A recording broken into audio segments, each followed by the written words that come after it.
All right, we're here. Good morning, and good morning. How is everyone doing today? I'm Uncle Bruce. Just in case you're wondering, who is this ancient guy? Where are these 25-year-old kids that tell me how to invest my money with 50 years experience? Why is there an old man in front of me telling me how to invest my money just because he has 45 years experience? I mean, why would I listen to this guy? How you doing? It's Stock Markets with Bruce. That's the name of this channel. And my viewers refer to me as Uncle Bruce. What can I say? Um, I've been in this business. Well, I got into this business of investing in 1978. That's when I first started.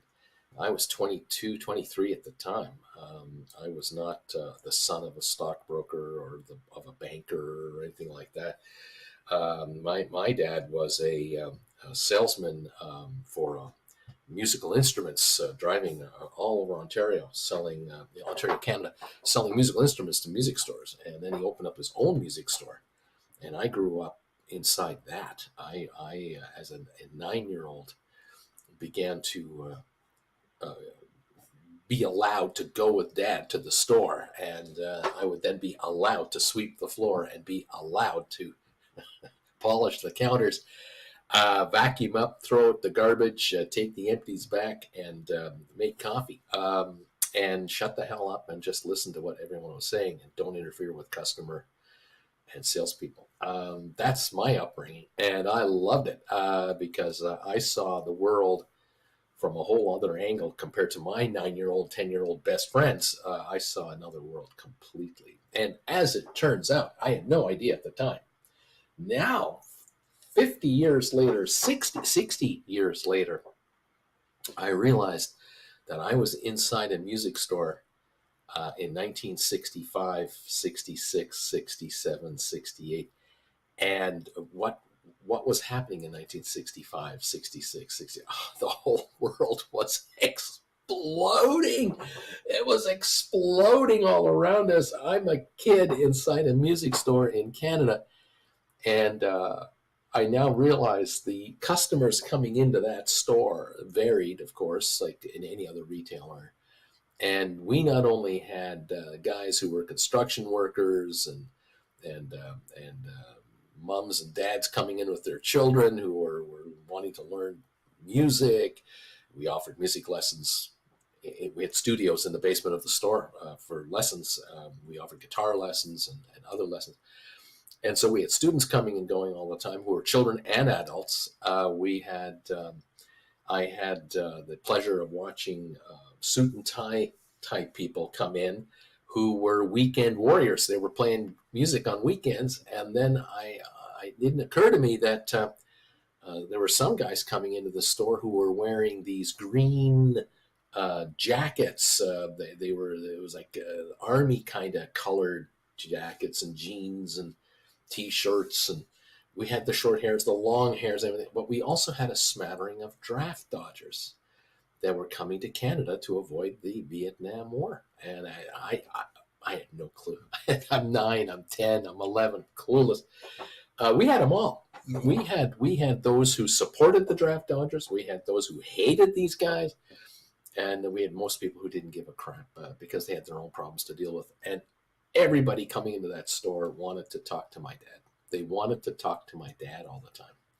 I couldn't. It just seemed normal to me that they wanted to talk to my dad because I looked up to that guy and he was pretty worldly and kind of was going on. But now that as I got older, I figured it out. I went, holy crap! There were 16-year-old kids, males, to 35-year-old males who were coming into that store wanting to talk to my dad about something important to them. And I now get it. They couldn't talk to their dads. And whether it was that they didn't have one or that they didn't see eye to eye, dad was of one generation, these were of another, and there were all these.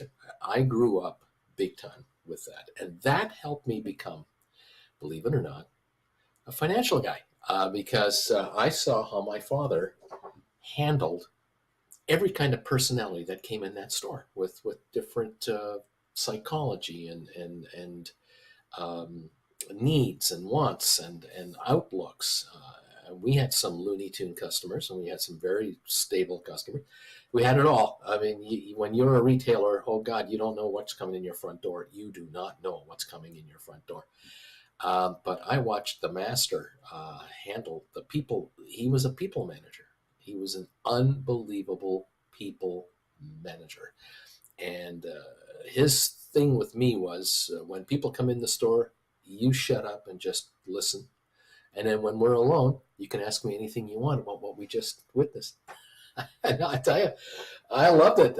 We'd be alone for half an hour, 20 minutes between customers, and I would say, "What's the story on that guy?" Or he would say to me, "What do you think his issue is?" Or, "Isn't it interesting what his dilemma was?" And I'm sitting there going, "Well, you just gave him some really good advice." That's why they came to my dad for advice, guidance, help, and they were loyal to this music store and this owner. Fascinating. Again, when you're 9, 10, 11, 12, you're clueless. I do recall for a while, my dad used to have records. He would sell record albums in his store. He only carried record albums for maybe a year, and then he got out of it because the record business was a low margin business and was becoming dominated by some chains that were really into records. And of course, you could buy a record album at Woolco, Woolworth, Zellers, all these other department stores as well, Sears, the Eaton store. And so there was no way he could be, his music store was selling instruments. That was his thing, sell instruments to the musicians. But I do recall a record stand in my dad's music store, and the latest Bob Dylan album was there, the Beatles albums, the Rolling Stones, all the iconic groups were there. And I was 10, 11, it meant nothing to me. It took a couple of years. By the time I was 13 to 15, then it would have meant something to me to see the Led Zeppelins there and the Doors and all the company. But at that time, at 9, 10, 11, it was meaningless. They were just record albums. Fascinating. Anyway, I loved it. I worked in that store until I was 21 and grew up in there. And I've used the skills learned in there to do what I do here. And today, ultimately, 60 years later, I'm still using those skills. And all those people, and this is the passage of time that comes at us. All of those people from that time, from 60, 60, 65, 66, 67, 68, 70, my father's manager, my father, my father's friend from childhood, which I used to refer to as an uncle, the customers, many of them, they're not here anymore. They're all gone. They've all passed on time. When my father's store manager left us about 2-3 years ago, I was shocked at that point because I thought, oh my God, he's gone. And that man was 28. When I met him, was 27, 28. First name George, phenomenal guitarist, guitar teacher. Man, was he incredible. He taught me how to play guitar and how to play chords. And he didn't judge me that I didn't want to learn how to read music like my dad could read music. I had no interest in it, but I had the people interest, and he was just a super guy. But he passed at age 69, and I thought that's not right. He should have lasted 20 more years. But you look back and you go, well, these guys are smoking a pack a day of cigarettes in the store, playing guitar and having a smoke and playing the guitar and drinking coffee and living their lives. And he had an incredible life. And did I learn stuff? Oh my gosh. It was like having an older brother. And it was fantastic. In any event, here we are, 2024, and I am trying to help viewers make money in this stock market. And on the one hand, a critic would say, well, Bruce, how can you not help people make money? The markets are at all-time highs. I mean, just throw money into the market and you'll make money, guaranteed. Isn't that the way it works? Well, let me ask you, are you finding it that easy? Are you finding it easy to make money in this market? Have you got friends and relatives out there who are telling you how rich they are because they threw a dart at a dartboard filled with stock symbols, and they're just winning? I don't think so. I don't think you're getting that. I don't see the entire market in every sector winning at all. I see some sectors doing better than others, but overall, the Magnificent Seven are driving the market overall higher. Not every one of them right now, of course. The Magnificent Seven are not so magnificent anymore. Some are doing better than others. But around these parts, around here, people are making money in the market, and they're doing it in a couple of unique ways. One of which is they have figured out through the host that maybe a way to make money in this market is to actually not necessarily just buy stock and hold it and hope it goes up. Maybe a way to make money in this market is to turn your account into a cash flow machine and make it an income generator by writing stock options against positions you have. And when I say that, I look at this headline that came across this morning in MarketWatch. Just came out a half an hour ago. I can tell you right now, I didn't make this happen. Half an hour ago, this headline came out, and I'm going to have to take Patman away. Hey, Patman, thank you so much for being a member. Thank you as always. Look at this headline right here. Opinion in the MarketWatch. Nervous about your stocks? This pro strategy gives you income and a market edge. Selling covered call options against your stock positions is a portfolio security blanket. How about that?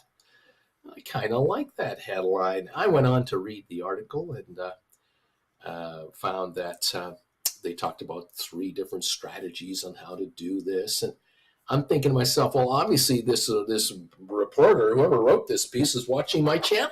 It must be watching us. But sadly, no.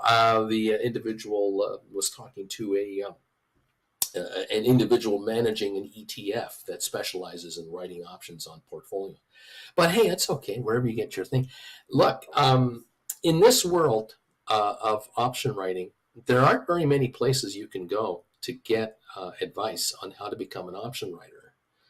And the simple fact is, this article says it, well, not clearly, but to me, it just screams at me like headlights being flashed in the dark night on a small little road.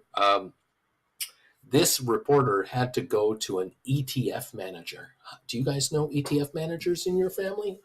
Anybody out there? How many of you know managers that manage billions of dollars of assets that you can just call up at a moment's notice and have a chat about how to write options? You don't know anybody like that. I don't know anybody like that personally either. This guy, this broker or this writer called this ETF specialist to talk about how you write options. Yeah, well, the writing of options used to be, and still basically is, dominated by very, very well-educated and experienced asset managers that work for very large entities, and they handle millions and billions of dollars. I don't even believe, I don't know for sure. I will bet you if you live in a city of 100,000 people or more, there might be an Edward Jones office in your city, or 2 or 3. These are brokerage firms that are sort of 1 and 2 man, 3 man offices that I think originally were dominated by stockbrokers who wanted their own business, and they would bring their clientele into this little shop. They would be inside a small strip mall, or they'd be in a downtown area in a small storefront. They would be maybe in a mall, and then they would hire an assistant or 2, and they would handle your investments, put your dough into various funds to spread your money around. You had a physical place to go to see someone with your money. But I don't even know if any of the Edward Jones franchisees, I don't know what to call these guys, let's just call them franchisees. I don't know if any of them actually write options for their clients. I don't know if you can walk into an Edward Jones and say, hey, listen, I've been watching this guy, this Uncle Bruce guy on YouTube, And he offers classes on how to write options, and he talks about writing options every day in his channel. And his viewers just love hanging around with him. And they show off knee emojis from the Knights of Knee, which is really important to me. I love that place. And they talk about writing options all the time for income and cash flow. I got $100,000 in my assets, and I wondered if you can help me set up an option writing strategy platform so that maybe every month or two I can take out $5,000 a month and quit my day job. And the guy behind the desk is going to go, "What?" You're not getting anywhere with that guy, because that individual needs to open 10 accounts a week to bring in another million or two of assets every week, and to get that franchise to 500 million to $1 billion in assets under administration, because this individual is getting a 1% slice of the value of the assets that they're managing or allowing other people to manage through their brokerage firm. I mean, this guy's trying to generate $1 million in revenue and pay out 500,000 in rent and expenses and salaries and whatever, and maybe take home 300,000-400,000 himself. This individual hasn't got time to sit down with you and work out an option writing strategy so that every month or so you're bringing out $5,000 into your pocket. This individual hasn't got. There's no way they can talk to you about that. You don't pay them enough. You're not worth enough money for them to even give you their time of day. It's not personal. It's not like they don't like you. They can't make a living off of you. You're not good enough. Think about this. You're watching me here beg you people to understand how to write stock options. I'm begging you. Learn how this works. I've done all I can with the classes, and there's more coming, and I'm here every day, and I'm doing everything I can to help you out. But think about it. Some of you are watching me here today. You've got $10,000. Some of you have got 20,000. Some of you have 50,000. Some of you have 200,000. Very few of you have more than $1 million here. No one watching me that I'm aware of has 5 or 10 million. Really? Is there a billionaire watching this channel? Maybe the billionaire's assistant is watching. Is being made to watch it. You poor person. Are you being paid enough to watch me for a billionaire? I don't know. In any event, look, most of my viewers are small viewers, under $500,000 each, okay? Which makes sense because that's where most of the people are in this world. We aren't made up of billionaires all over the place, although we're led to believe there's many of them. But the reality here is you don't have enough dough to attract the interest of any brokerage firm anywhere in North America or in Europe. You just don't. They want you to come into the branch or go online. Really, I prefer it. Go online, set up an account, wire transfer money into the firm, let them allocate it into 10 different funds, and then just shut the hell up and get your reports all electronically, and you can track how your investments are doing. They don't want you talking to a human being. They would prefer if you could just do everything online. And any questions you have, just go to the frequently asked questions section of our website. What more do you want?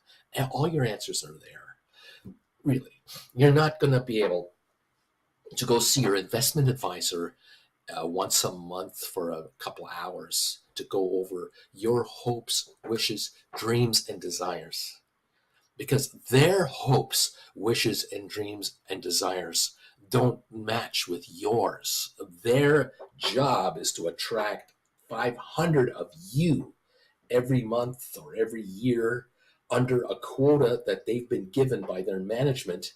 Bring in 10 accounts a week or you're fired, and their 10 accounts had better add up to over $1 million or $2 million a week in new assets that we can now add to our administration of all of our assets, so that we, as a gigantic asset management company headquartered in New York City or wherever we're located, can now handle billions and billions and billions of people's money, tens of billions, hundreds of billions, and we take 2% off the top for a management fee, and we take a percentage of profits on our performance. And the rest goes back to the investors, and those fees that we grab way up here filter all the way through the top office, the second level of offices, the third level of office, all these managers and executives and traders and secretaries, researchers and analysts, until your personal branch level guy or girl that you met, if you went into a physical branch, gets paid $60,000 a year, $80,000 a year, healthcare benefits, 2 weeks holiday. That's the reality of the situation. And unless you've got $5 million, you're not going to talk to anyone seriously. And even if you wanted to talk to the number one person of the branch you went into, the number one person of the branch in Cincinnati, in Pittsburgh, in Philly, in Austin, Texas, in Atlanta, name your town. You go into a Chase Manhattan Place or a Wells Fargo, you talk to the number one person in that branch. They do not manage your money. They have sent you on to the invisible managers in the sky that are located somewhere in Manhattan near the stock exchange, probably handling your dough. And you're never going to see those guys, ever. Welcome to the reality of investing. You're just one little cog in a massive machine that is out there to make tons of dough on leverage. And you're going to get your 3 to 5% return, depending, and maybe not, maybe less, unless you're self-managing your money. And if you're going to self-manage your money, you've eliminated the 2% management fee, because now you can pay yourself the 2% management fee. In other words, you can save that expense off your cash. You can also, every penny you earn in the market is your money. It's not going to be split with any money manager anywhere else. And you're going to control what your money does and where it goes. And the good news, really, is for you to beat the street, you don't need to be all that successful, and you do not need to be in front of a computer locked in a cubicle without windows all day long. You don't have to commute 2 hours to the office and 2 hours to get home, and you don't have to work 24 hours a day, 7 days a week to manage your money.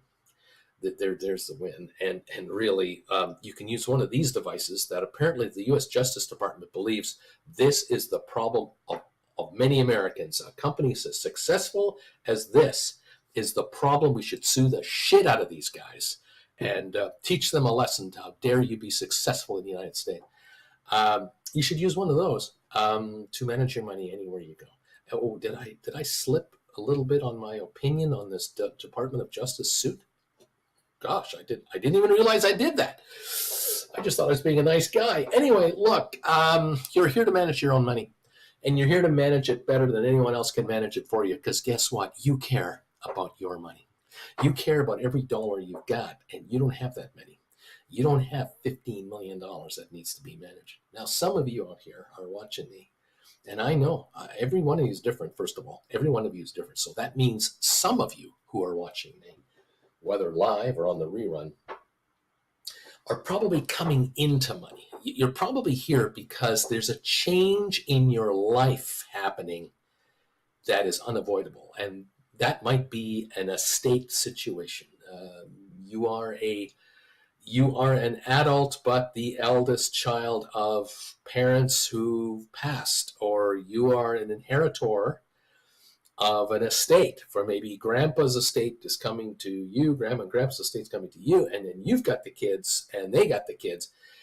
You're in a flux situation. Things are changing and happening, and in the next 6 months, things are really going to be different financially in your world, and you don't know what to do because you've never been in this position before. You are used to working Monday to Friday, loyally and hard, and you've been living off your paycheck for the last 15, 20 years. And everything you brought in, you've just spent to survive. And your kids are grateful, but don't fully understand how much you've gone through. Or maybe now they're finally old enough to understand just how hard you worked for them. But at the end of the day, if you're coming into a windfall, some kind of an inheritance, some kind of an estate adjustment, something like this, you need to figure what's going on. There are a number of you who've been watching me the last year or two who have been surprised by the little notice at work that you went to work one day and found out that this is your last day.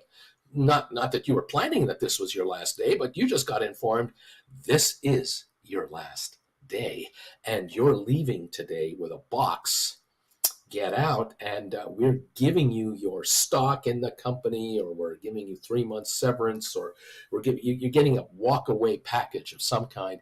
And in some cases, some of you have found out you're being handed control of shares in the company that you have slowly and loyally built up through your 401k, your IRA, through whatever, and you're now in control of $150,000 worth of stock in the company, and you're wondering what do I do? I have to now decide what to do with this stuff. You've come here and you're going, I can write options against this stuff. Some of you have decided, I'm going to talk to him for an hour. I'm going to hire Uncle Bruce for $400, and I'm going to have a one-on-one on-camera session. He's over here. I'm over here.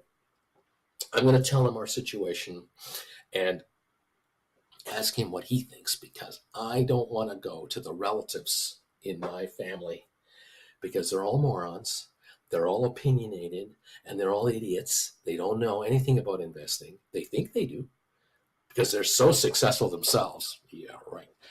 I want to talk to Uncle Bruce. I want to hear from a guy who doesn't know my relatives and my family, my brothers and my sisters and my kids. I want to talk to this guy who isn't going to be at the Thanksgiving table next year. And I'm just going to say, here's what I got. What are your thoughts?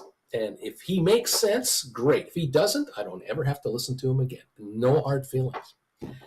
And we'll try to work it out. And what happens so often is viewers come through here and they hang around with this family of viewers, and they find all of these viewers who are chatting to each other over here, especially the members. And they realize this is a family of people who are bettering themselves financially. They're not here just for, having a party. They're here to make money. I like these guys and gals. This is pretty good. People are realizing they have assets that they are in control of, that they have access to, that are doing nothing. They have assets that are just lying around. They are working their butts off 9 to 5, 5 days a week, and they've got assets that are doing jack squat. And they're realizing, wait a minute, hold it. The richest people in the world, and even, the most successful middle-class people, upper middle-class people, and beyond, these folks maximize revenue into their hands from every angle they can get it, including getting paid by the hour or by the week or by the month to be an employee of someone or a consultant for someone, what have you. They are using their assets as well as their own personal talents to make money. And people are here going, I only use myself to make money. I drive a truck. I just drive a truck. I make money driving a truck. I have other assets that could be making me money as well, on top of what I make as a truck driver. I didn't know that. Now, there are people working in cubicles all over the United States and Canada, all over Britain, and all over the UK, all over Europe, I should say, and elsewhere, who actually don't realize that they have more assets in their hands that they could be living off of, and they don't have to be in that cubicle at all. They could have walked away from that god-awful crap job and that opinionated, pompous idiot of a boss 10 years ago. They could have gotten rid of that idiot 10 years ago and been managing their own assets and making more money for themselves from cash flowing their own assets than they could ever make at the job or will ever make at the job. And my job, I hope, maybe it is, that for some of you, I've been able to rescue you from a dead-end corporate world that for the next 15 years was nothing but heartache and was probably coming to a point where as soon as you hit a certain age, you're redundant and you're out of there. Because if you are an employee of an organization out there and you're not in the upper 1%, you're vulnerable to being let go with a restructuring, a corporate sale, a merger, who knows what, AI software, AI anything. I mean, we're all hearing about it. We're all hearing about the AI world. It's going to take us over. You better be proactive about how to take care of yourself, because no one, and I mean no one, is going to do it for you. Welcome to this party, pal. I'm glad you're here. I'm hoping that whatever I can bring to you will help you in your game plan as to what you're going to do with yourselves. And if it can be where you self-manage yourself completely on everything you're involved with, that could be it. It might be as simple where you have an IRA, you have a 401k, and you have retirement savings, but it's only worth, it's less than $50,000, and it's tied up in different entities, and you can't touch the money, and blah, blah, blah, blah, blah. But you happen to have a house. You happen to have a home, and you've been in for quite a while, and or you got lucky, you moved to a town, city a few years ago, bought the house, took the mortgage on it, and it's gone up by $300,000 in value, and you've got $500,000 in equity in your house. That's your wealth, but you can't touch it because it's not cash. It's just equity in a house. You might not understand this, or you might not believe it, but it's possible that you may have access to 200, 300,000 of that capital by way of a second mortgage or a line of credit on your house. And you could literally use that capital to make stock option investments where you're the writer of options, you're the casino owner, where you're offering options for sale and watch them depreciate as time goes by and live off the depreciation. More money coming in from that than you can earn at work. And all of a sudden you might go, wait a minute, hold on a second. I'm doing okay. I have a job. My wife has a job. We're working here. We're plowing away. But after tax, this is how much we make. You're telling me I can make more than that with the equity in our house? And we don't have to leave the house. I don't have to do the work. Both of us save 50 hours a week of our lives because we're working 37 and a half hours, they say. Nobody's working 37 and a half hours. And we're commuting an hour or two each direction, and our cars are wearing out, and we're wearing out. We could stop all that. We could be at home, go for a walk every day. We could go to a gym every day. We could put a gym in our basement for our own selves. We could walk the dog. We could take the kids to school. We can take the kids to soccer practice. And I can monitor my account wherever I am, anytime I am, anywhere I want to be. And you're telling me I could go on a vacation for a month or two in Europe, just my wife and I as empty nesters, and I can manage my wealth from there on this, because it doesn't matter where I physically am. That's right. That's what I'm telling you. Does your boss allow you to go anywhere you want in the world, and come back a month from now? I don't think so. There might be a few, but not many. Take control of your world. If I can help you do that, I've succeeded. I can just get you thinking this way. It's a huge win. That's a huge win for this channel and for you. Now you need to take it to the next level. So welcome to the party, pal. It's Friday, March 22nd, 2024. It is time, maybe beyond past time, for you to get your act together. To get your act together in your control of your life. Maybe you should have done this 10 years ago. I don't know. Doesn't matter now. Today's the day. This is the weekend to really think about it. This is the weekend for you and your wife to have a little chat. Maybe you and your husband to have a little chat. This is where the wife sits down with the husband and says, look, we're doing fine. We have a beautiful home here. The kids are okay. But we're not getting out of life what we want.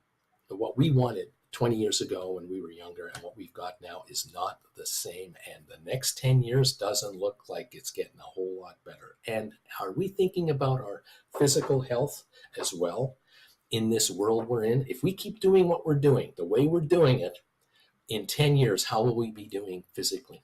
Are we going to be a basket case medically? What is the situation here? Maybe it's time for us to work for ourselves and not for anybody else. And so maybe this channel is part of that. I can't say. It might well be. For a number of folks, it has become an out from the the mundane, the limitations of whatever. And I congratulate all of you who've done that. And it's working. It's working. I love getting emails where my viewers say to me, you've changed my life. I used to lose money in the market all the time. Or I would buy a stock and I'd forget about it for months. And then I'd look at my account statements, and it's unchanged. Or I have shares of XYZ, whatever it is, and I get a dividend every 3 months, and $17 in dividends came in. Yay! How are you going to retire on that? You're wasting your time, and your money is being idled, and someone else is getting rich off your money. Someone else is getting rich off of your money, and millions of others like you. You can't fall into that trap. You've got to be what the successful are doing. You got to do what they're doing. Everything you have makes money for you. I'm sorry, it doesn't sound very pretty. I'm not saying sell your dog for cash, and I'm not saying anything like that. But if you have assets that can generate revenue for you, then you should be generating revenue with those assets. And many of you have never thought of the idea that stock that I've got, ETFs I have, or lines of I can get a line of credit on my equity in my home or whatever to use for income generation to take the heat off my day job. I could go from a full-time position to a part-time consulting position at my office or on my own, or I could completely quit work in a year from now after a year of building up my knowledge on how to do these covered call trades and these spreads. Why don't you take a look at that? Is it worth it to you? I know there are viewers on this channel who figured this out, that they're right now not in their houses. They're on vacation somewhere. They've traveled. They're many time zones away from home. They're living in an area they never thought they'd ever visit, and they're having an extended stay somewhere way away from home. And they wake up in the morning, they see a sunrise, and they're living in a world they never thought they'd be in, and they're managing their portfolio, and they're saying to themselves, I never thought this was possible. I could not imagine this, because my thought was I would work until I was 65, and then from 65 till 85, I'm going to look after the grandkids, and I'm just going to do this and do that, and I'm going to be part of the bowling league, and I'm going to be... And here you are at age 45, and you've walked out of that routine, and you are living your life with your life partner on your own, your friends, whatever, however you've done what you've done, and you're going, this is what I want. This is what I want. This world is what I want. 65 is coming, but when I get there, I won't have just retired from the plant. I won't just have retired from the accounting department. I have lived a life for 20 years that I could never have imagined come my way. And my 65 to 85 year lifetime is going to be completely different than what I ever imagined it would be. Take control and make it happen. Again, it's everyone who's different. There's 300 of you here right now. I can't tell each and every one of you what your future is going to be. There's 300 futures here. Everyone's different, but everyone is possible to be much better than what it could have been. Thank you all for joining me today. I love the fact that you're here. Let's take a look at the watch list. Let's see what are we looking at here for the pre-market. We're down 25 on the Dow at the moment. We're down 4 on S&P. We're down 32 on NASDAQ. All these indexes have been hitting all-time highs. Crude oil is up 23 cents a barrel. Rocket Lab is up, not even up. It's unchanged. SOFI is down 8 cents. It trades at 736, 740, 745, 736. It's not doing anything at this moment. At the moment, GameStop is up 8 cents, 13.75. We have earnings on Tuesday, so we all wait. Matterport's up a penny, nothing going on. 23andMe is up a penny, nothing going on. Spire's up 34 cents to 11.73. They're trying to finish off their $4.3 billion share offering, a 14.50 stock. We'll wait for that. ATIP is up 33 cents, nothing going on. Smart Rent up a penny, I think. Apple up 90 cents after losing $7.30 yesterday. It's up 90 cents this morning. By next week, you will not hear a word about the lawsuit from the Department of Justice against Apple. It'll all be buried on page 18 in your local paper if you still have one. It won't be front page news anymore. But at the moment, yesterday, it's front page news, and then it dissipates. The stock's already recovering. This case, so-called case, is a slow motion legal walk that is going to make several lawyers, maybe hundreds of lawyers, it's going to give them a career. It's going to give them a career, because if this thing lasts 10, 15 years, there could well be 35-year-old lawyers being 50 by the time this thing is resolved, and they'll have made 15 years of really good money. And all their assistants, all the office people, the DOJ people, and the Apple people, all the legals on both of these things, the war is on. Don't worry, Apple's not going out of business. Don't worry, America. Taxes will be paid by Apple on incredible profits. But unfortunately, America, at the end of the day, when it is all resolved, if it ever gets resolved, are we all alive when it gets resolved? The amount of money that is going to change hands to make this all happen will make zero difference to any one of your lives, ever. None of us are going to get a check from any rebate of any kind from anywhere that will help us personally. We are supposed to believe in the goodness and wholesomeness of the Department of Justice going after the most successful company on the planet because they're too successful. And yes, a legal case can be made against Apple that they're using unfair business practices or what have you. Maybe a case can be made. But can a case be made that will probably cost American taxpayers $1 billion in legals to maybe win, and it'll cost Apple $1 billion to defend themselves that maybe they will win, and will make absolutely no difference to the landscape of the business and to the competition of Apple? Because by the time this is settled and figured out in 15 years, this is an antique. We know that. This is an antique a year after it's made. These are regenerated all the time. The losers are American corporations, and maybe the winners are foreign country manufacturers who don't have to deal with the Department of Justice on a day-to-day basis. But hey, it's built into the system, kids. Legals are part of the expenses of corporate America. Hiring influencers like lobbyists is part of the business of corporate America. Hiring tax specialists to keep taxes at the lowest level is part of the existence of corporate America. Private jet travel for top directors and top officers of corporate America is a standard, normal thing for large corporations in America. And nothing changes at the bottom end, but those of us who live check to check just try to get by. That's the way it is. It's not personal. It's just business. Absolutely not personal. And there you go. Everybody, are we having fun here? Lissy is saying, I just got home from a 2-week trip to Asia. At the airport, I was sipping a Singapore Sling cocktail, buying back my AI $35 June and July covered calls for a 35% profit. Cheers, everybody. I'm having a wonderful time. Hope you're doing well. Making money whilst being on holiday to fund more holidays. This is, do you want this as your normal? This is a nice normal. This is a pretty good normal going on right here. Would you like to be in on this?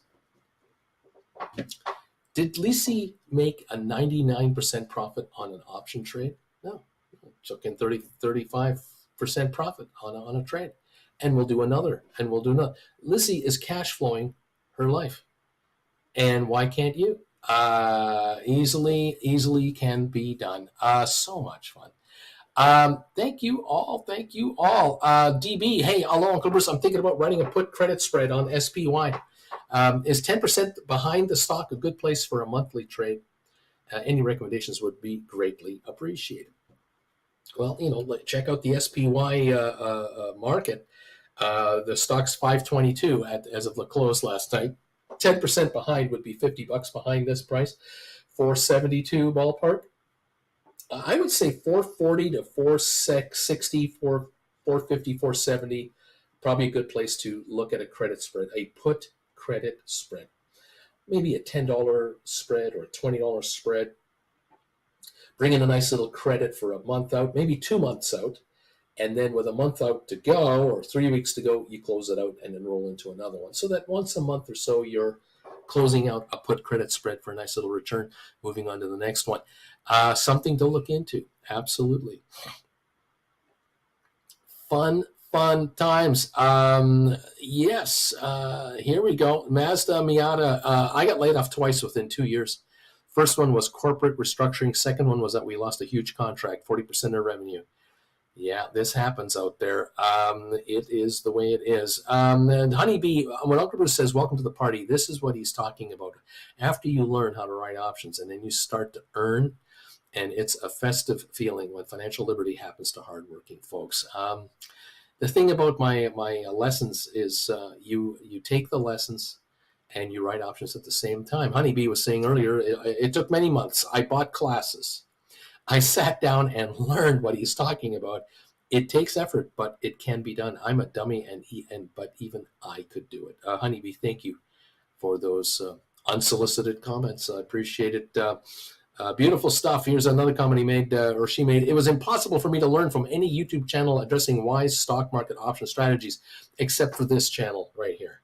Thank God for Uncle Bruce. My retirement fund and brokerage account were saved. There you go. This is huge. This is huge. I get this a lot. And am I perfect? No. Has every single viewer who's ever watched this channel made money? No, not every single viewer. Because again, everyone's different and everyone has a different risk tolerance level. Everyone has a different idea of what a reasonable profit is. Some people have expectations that are not matching with the trade you're trying to do. There are people here who would love to write a contract and in an hour buy it back for half the price. Doesn't work that way. There are people here who are frustrated that it takes longer to win on a position than they need because they have personal needs that are on them right now. They are under financial pressure to get results that are unrealistic to the kind of trading they're doing. Welcome to the world. Welcome to life. Welcome to the way it is.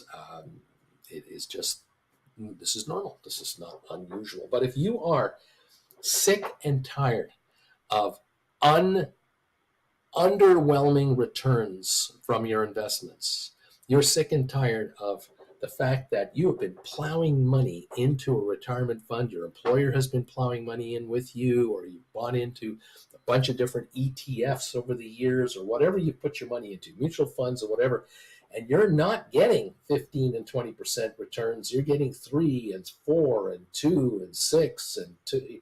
Inflation is eating you alive. You've noticed that the value of your retirement fund only goes up because you keep putting money into it. It just always stays at the same level with regards to the value of your house. You notice that your house has gone up in value and your neighbors' houses have gone up in value, but your retirement doesn't outdo those houses. Your retirement just kind of barely keeps up or can't keep up with real estate. Maybe your money is underperforming. And it's probably very much the case that your money is underperforming for you. However, your money inside the pool that it is in is making the manager of that money incredible profits. And that's why they don't want you to get out. They don't want you to sell. They don't want you to leave because they're making a killing off of your dough, multiplied by the millions of others like you that are pouring the dough into these funds. There are pools of capital out there, trillions of dollars being managed by people who are earning a slice of the value of the asset, not the performance of the asset. Up front, they get a cut of the value of the asset. Once there is performance, they get a cut of that as well. And this is why asset managers, if you're dealing with any kind of an asset management company, it is very difficult sometimes to take your money out. They make it difficult in the first year to take any of your money out. They make it punitive down the road to take your money out of some of these entities, which has got to throw alarm bells off at you going, wait a minute, why am I getting in with these guys? If I can't get my money out, why am I in? Some of them will say to you, oh, you need some money? Oh, we'll just set up a line of credit for you. In other words, why don't you borrow against your own money and pay us interest for the privilege? It's ridiculous. It's so stacked against you. You've got to figure out where you're at here. Again, each of you are in a different position. I'm not saying all of you are in this situation. It just is what it is.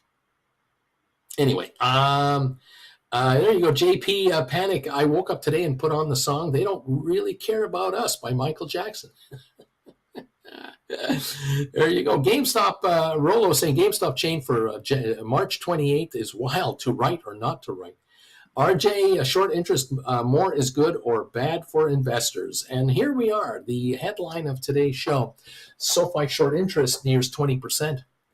Will an earnings surprise in the first quarter create a short squeeze? There's the title of my show. What do you think is going to happen? If SOFI comes out in, by the way, it's 9 days from now, it's the end of the quarter. And so after the 9th day, the 10th day, okay, April 1st, we start the countdown to the release of the financials from SOFI for their first quarter, January, February, and March. What if SOFI comes out on May the 6th, May the 7th, whatever date that's going to be, and they release financials that are 20% higher than forecast?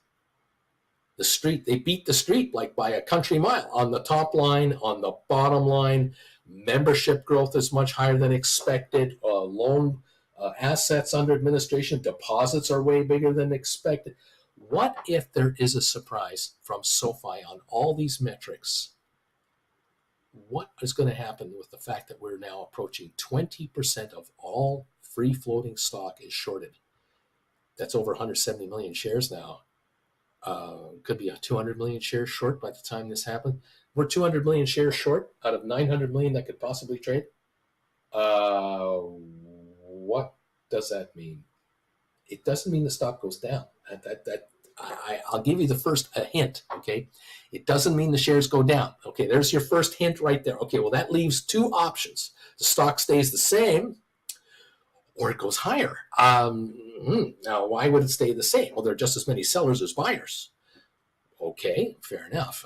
But when a company outperforms and perhaps not only says that, they then say, well, with us outperforming the first quarter like we did, we're going to have to up the numbers for what we think we're going to make for the second, third, and fourth quarter. So those will be revised upward. So now what happens to the stock price once that information comes out? And what do the shorters do? And if there are 200 million shorted at that point in time, the stock does go up $1, the shorters are down $200 million. And it goes up another $1, they're down another $200 million. And it goes up another $1, they're down another $200 million. Well, don't you think that for every $1 the shares go up, the shorters will get a little more antsy? Like ants in their pants, antsy? I would be kind of squirming going, I think I better cover my short position. Because if it breaks through 10 and 11 and 12, they can stop saying, oh, well, it'll never make 12. It'll just crash right back to 7. It always does, and then it goes to 13, and it goes to 14. Well, once it gets to 15, it'll go back to 10, 16, 18. I mean, once it starts, it's on. And now the panic of getting in before it goes too far. If it's $10 down the road, we're now at $2 billion in losses on the short side. $10 move, $2 billion loss. The next $10 move is a nothing burger. The first $10 move for SOFI from 7 to 17 or 8 to 18. That's huge. That's beyond massive. From 18 to 28, it's a nothing burger. That's another $2 billion loss for shorters. Now they're up to $4 billion in losses. Okay. Getting personal, getting expensive, isn't it? Going to be kind of fun. I'm looking forward to it.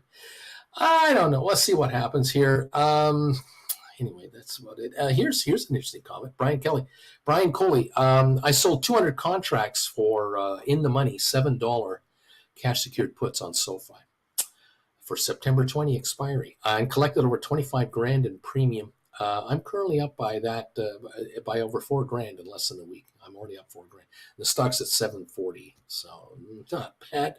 Alberto, good morning, Bagel Familia. I'm here. We can begin now. Okay, welcome everybody to the show. It's great to have you here. I hope you had a great day today. Thank you for joining me, May Financials. What? Robert, before you go, members, have a nice day today and a weekend. We'll see you on Monday. Thank you, my friend Robert. Alberto, William, if your average is not a massive loss, why not? So, if so, I would average down and wait 30 days, then dump and buy. Ricardo, what's going on Monday night?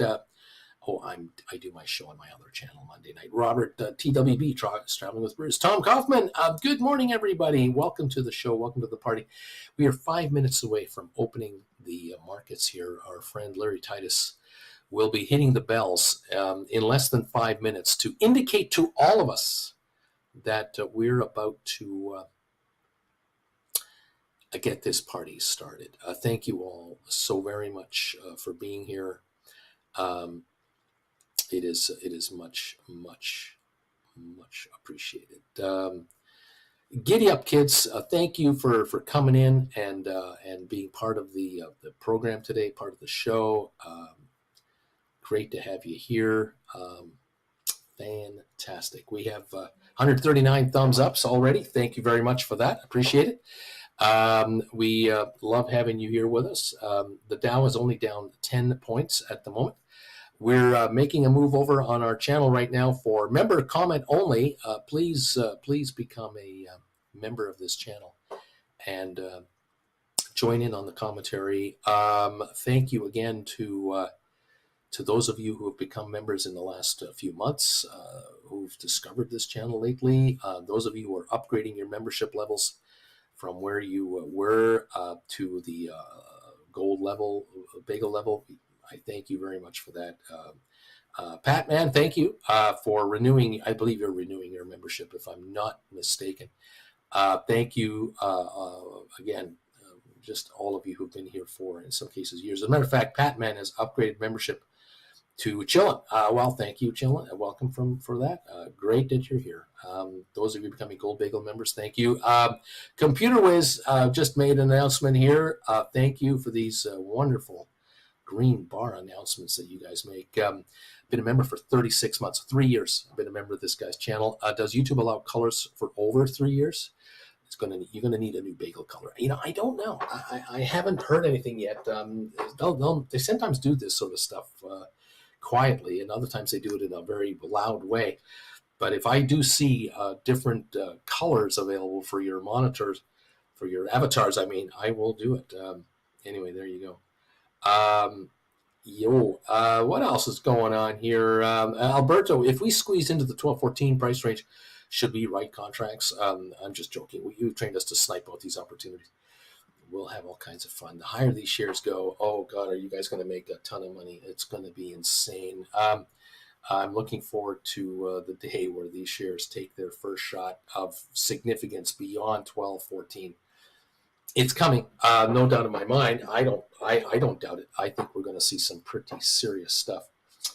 But thank you all for joining us and being here so far. Oh my! Thank you all for being here. We have a wonderful crowd here today. It is Friday. Thank goodness for that. It's option expiry day today. And we'll watch for volatility towards the end of the day there. We do see folks popping in saying hi.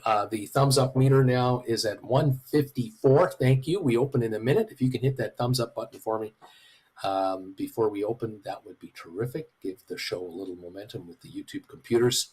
Thank you all. We will see how things start off here. I'm showing just a 6-point drop on the Dow going into the opening, so nothing serious to worry about here. And I'm showing a 1.5 point drop on the S&P and 21-point drop on NASDAQ. We were up 269 on the Dow yesterday, and we're showing an 8-point drop this morning, so we'll see how we start off the day as we are at record highs on the stock market. Record highs on the stock market. DK, good morning. Lorraine, I am number 155 on your thumbs up meter. Beachway, I guess now that Alberto's here, we ants are getting antsier. There you go.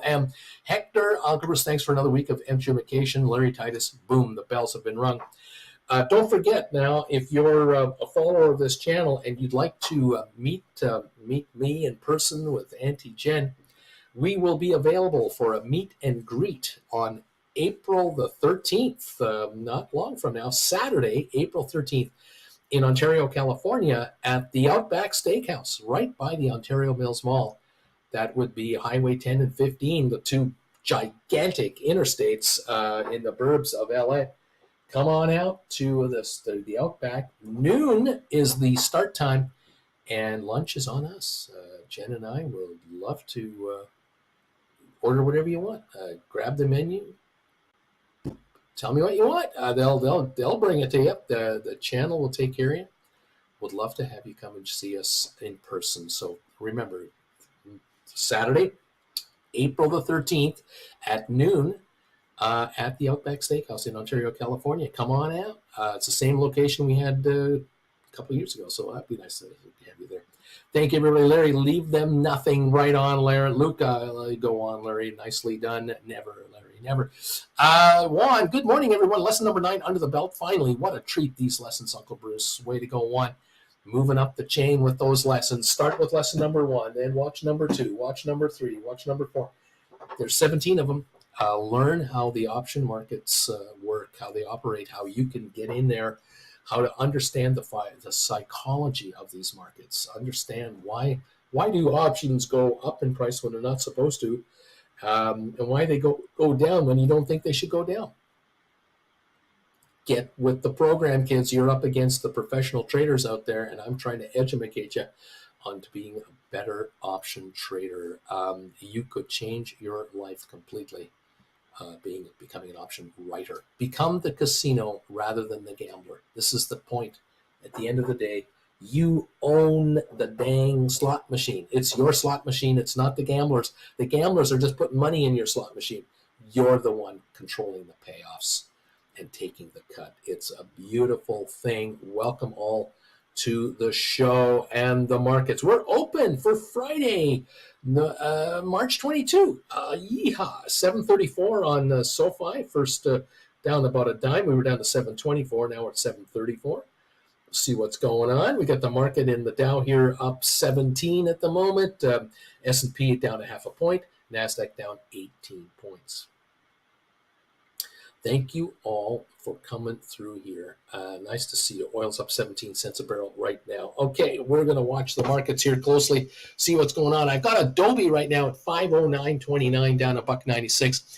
I think Adobe is going to have another run higher. I think Adobe has had its sell-off, and I think Adobe's going to take another shot higher. I can see it pushing 530 to 550 in a couple of weeks. The sell-off now is minuscule. The Adobe earnings came out last week, and they beat on the top line. They beat on the bottom line. They announced a $25 billion stock buyback program, and the stock went down $77 in one day, down to $485.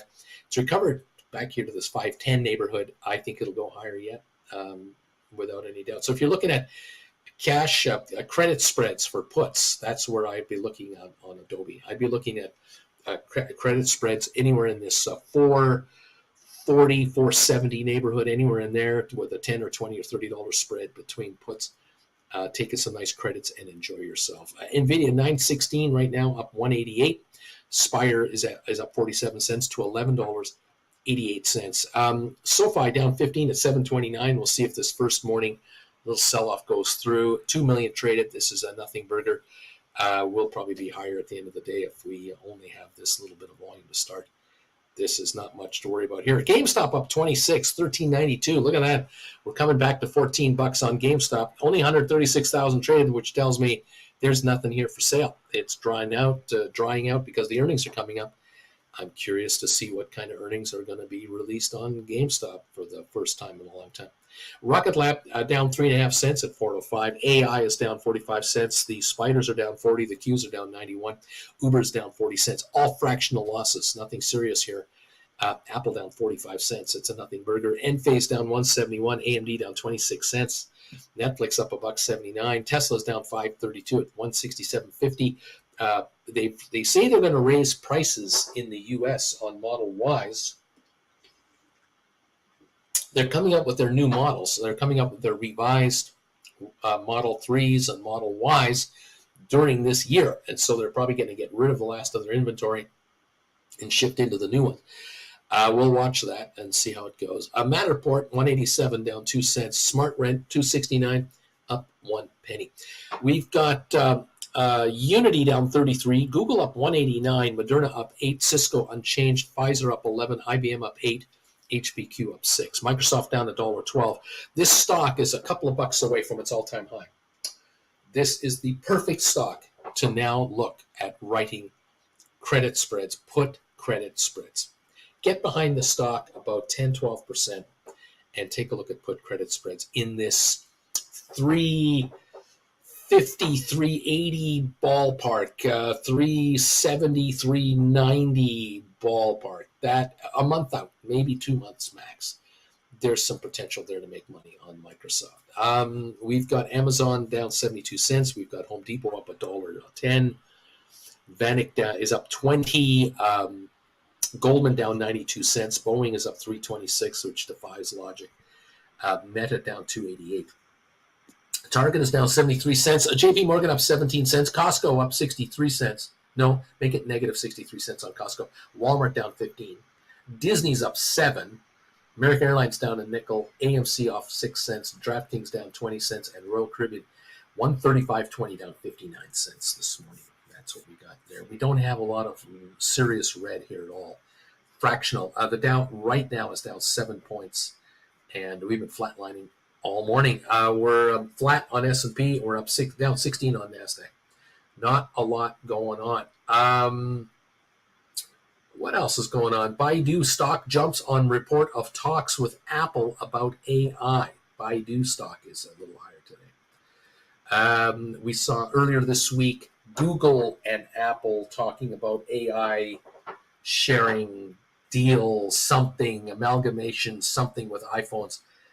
We'll follow that, as we always do. So we'll see where things go.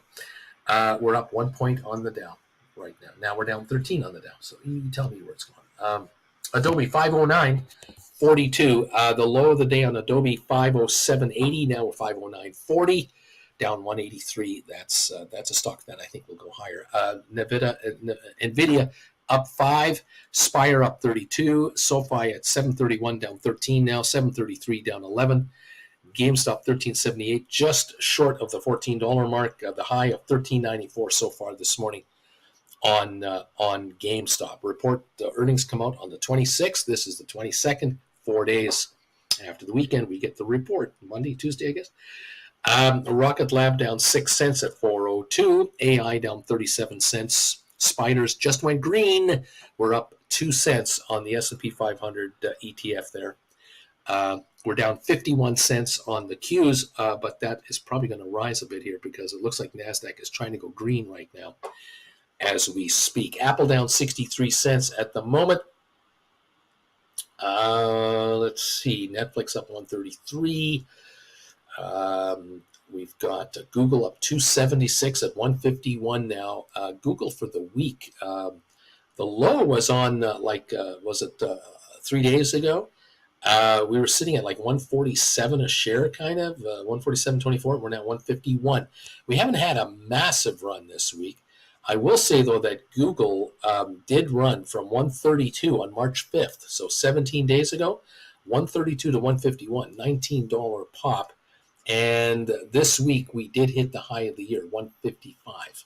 This is the high of 52 weeks for Google, and so the Apple talk about Google and Apple perhaps sharing AI info where Google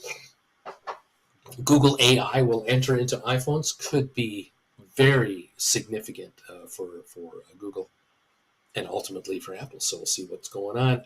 Follow that. 736, 737 on your SoFi. We're at the high of the day now. Stock has rebounded from its low of $7.24. It is now 738, and it means that the shares are down just 6 cents a share from last night's close. So a little bit of a surge of price surge coming in on SoFi right now. 2.7 million Yeah, there's nothing for sale. Whatever was sold is gone.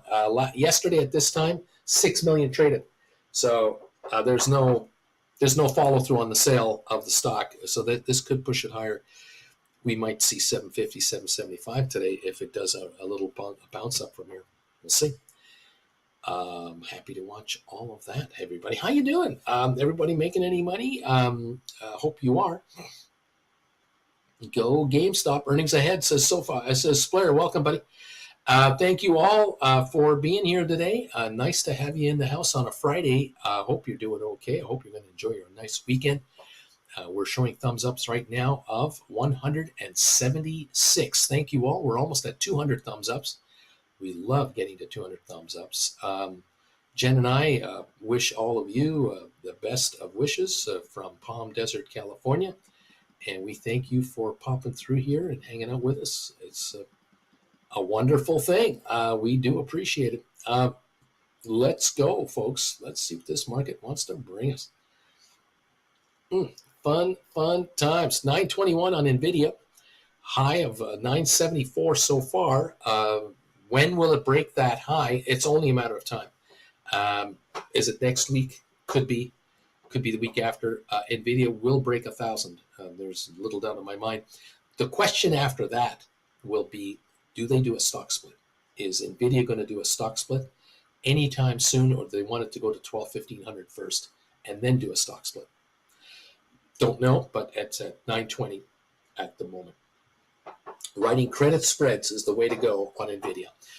Viewer after viewer on this channel has made money on NVIDIA by putting together put credit spreads, following this stock at least 100 behind it. So right now, 780 to 800 is a very good place to hang out at. 820, 800 perhaps, but there are some nice premiums available on these contracts, these puts, to make a nice credit spread come together. Beautiful stuff. 269 loss on Adobe at the moment. 508.56. This is a nothing burger. These shares can jump $20 at any time. So there you go. All righty, 1366 GameStop up just a penny. We've given back almost all the gains today on GameStop. Had a nice opening at 1394 in the first few minutes. We're now 1366. 200,000 volume on GameStop. All right, welcome all to the show. AI 2793. What do you do with AI? Do you write cash secured puts? Well, you could. You could write 25s, 26s, 27s, 28s, 30s. You could write call options on AI. You could go after maybe buy deep in the money calls out to 2026. Maybe take a look at the 10s, the 15s. Are they available under the 90-10 rule that we talk about on my classes? Then can you look at writing calls against those? Maybe. Credit spreads, you could possibly look at a credit spread on AI. I just don't know if there's enough premium in it. You'd have to really check out your option chain on this one, see if it's worth your while.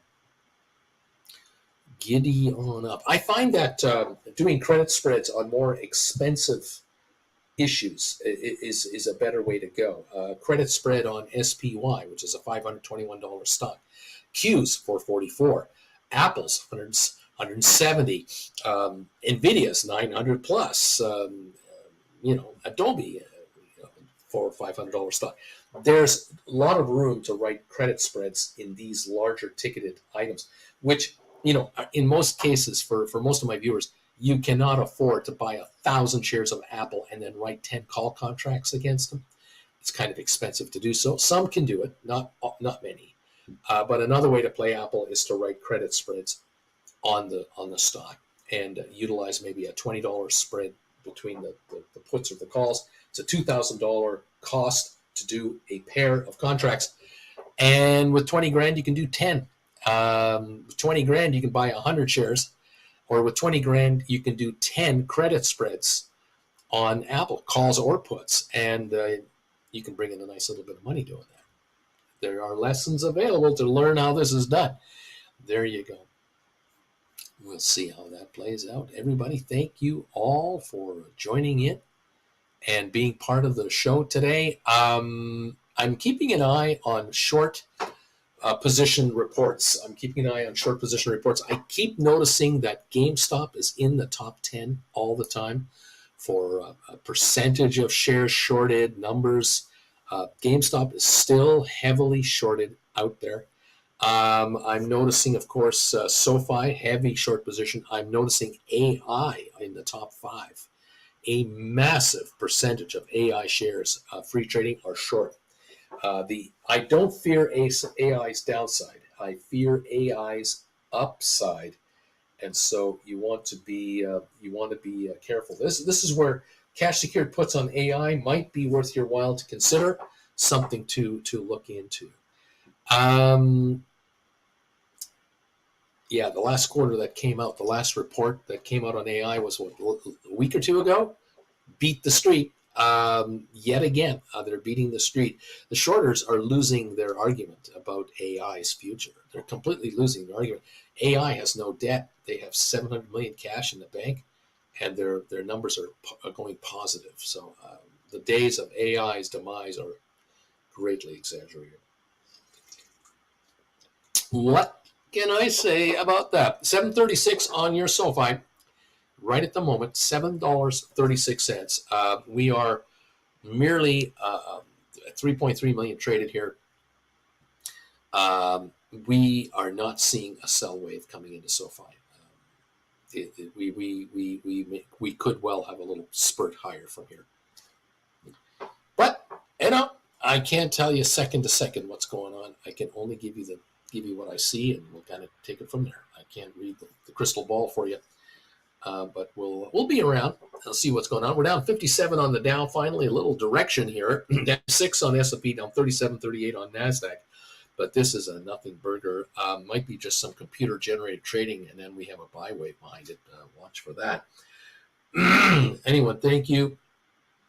What else is going on? Thank you for that AI critique, says Hector. You got it, buddy. Folks around here have made a lot of money on AI options, just a ton. AI's premiums have been great. Unity's premiums have been great. The symbol U, very good. And of course, we've been following a number of other very good positions out here. Apple right now, 170.18, down $1.19 a share. Enphase down 196, AMD 162 lower. Netflix up 179, Tesla's down 553. We've got Unity down 27 cents at 27.26. Google is up $3. Moderna's up 79 cents. Cisco's up 7. Pfizer's up 4. IBM up 14. HPQ up 7. All kinds of green over here. Funny how these shares, some are higher or lower. Microsoft down $2. Amazon down 123. Home Depot up 66 cents. Vanik Semiconductor down 4 cents. Goldman down $2. Boeing up 456. Meta down 239. Target Corporation down 39 cents. JP Morgan up 14 cents. Costco down 256 a share at $740. Walmart down 14 cents. Disney down 23. American Airlines down 6. AMC down 6.5 cents. DraftKings up 21. Royal Caribbean down 11. Carvana down $1.50. Robinhood down 57. Norwegian up 25 cents. Carnival up a nickel. Snowflake up 118. Workday down 66 cents. DoorDash up 10. We got a mixed bag everywhere here. Up, down, up, down, up, down, and not much changing.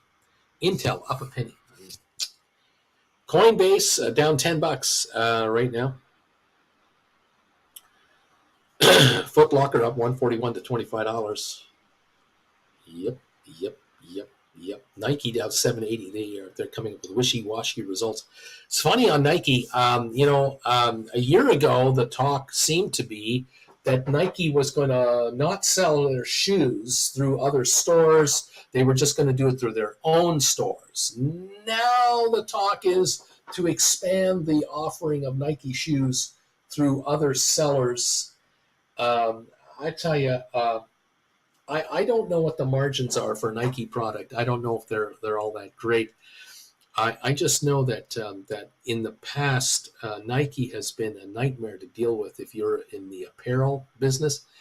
If you were ever in the jersey business, Nike has been a pain in the rear end.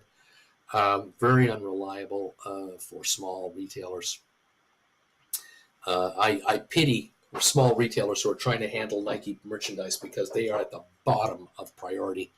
They cater to their own stores, they cater to their own website, and they cater to the giants, and then the independents who are the hardest working people. Um, they get crap. They get crapped on, and it's sad. And the stock is finally paying a price for that attitude. And welcome to corporate America. Look, have you been to a shopping mall lately? Have you noticed in a shopping mall how many independent sports stores are there now? Can you find a store in your shopping mall that sells baseball caps and baseball T-shirts and hockey and football jerseys and that are mom and pop or operated? I don't think there is one anymore. I don't know if there are any. You'll find Lids for hats, and then Lids has their own clothing stores. They're the largest player. They bought everybody out. They broke everybody else. And Nike and Adidas, what do they call themselves? And all the other brands only deal with the biggest player, and all the mom and pops got cut out, and they've been eliminated from existence.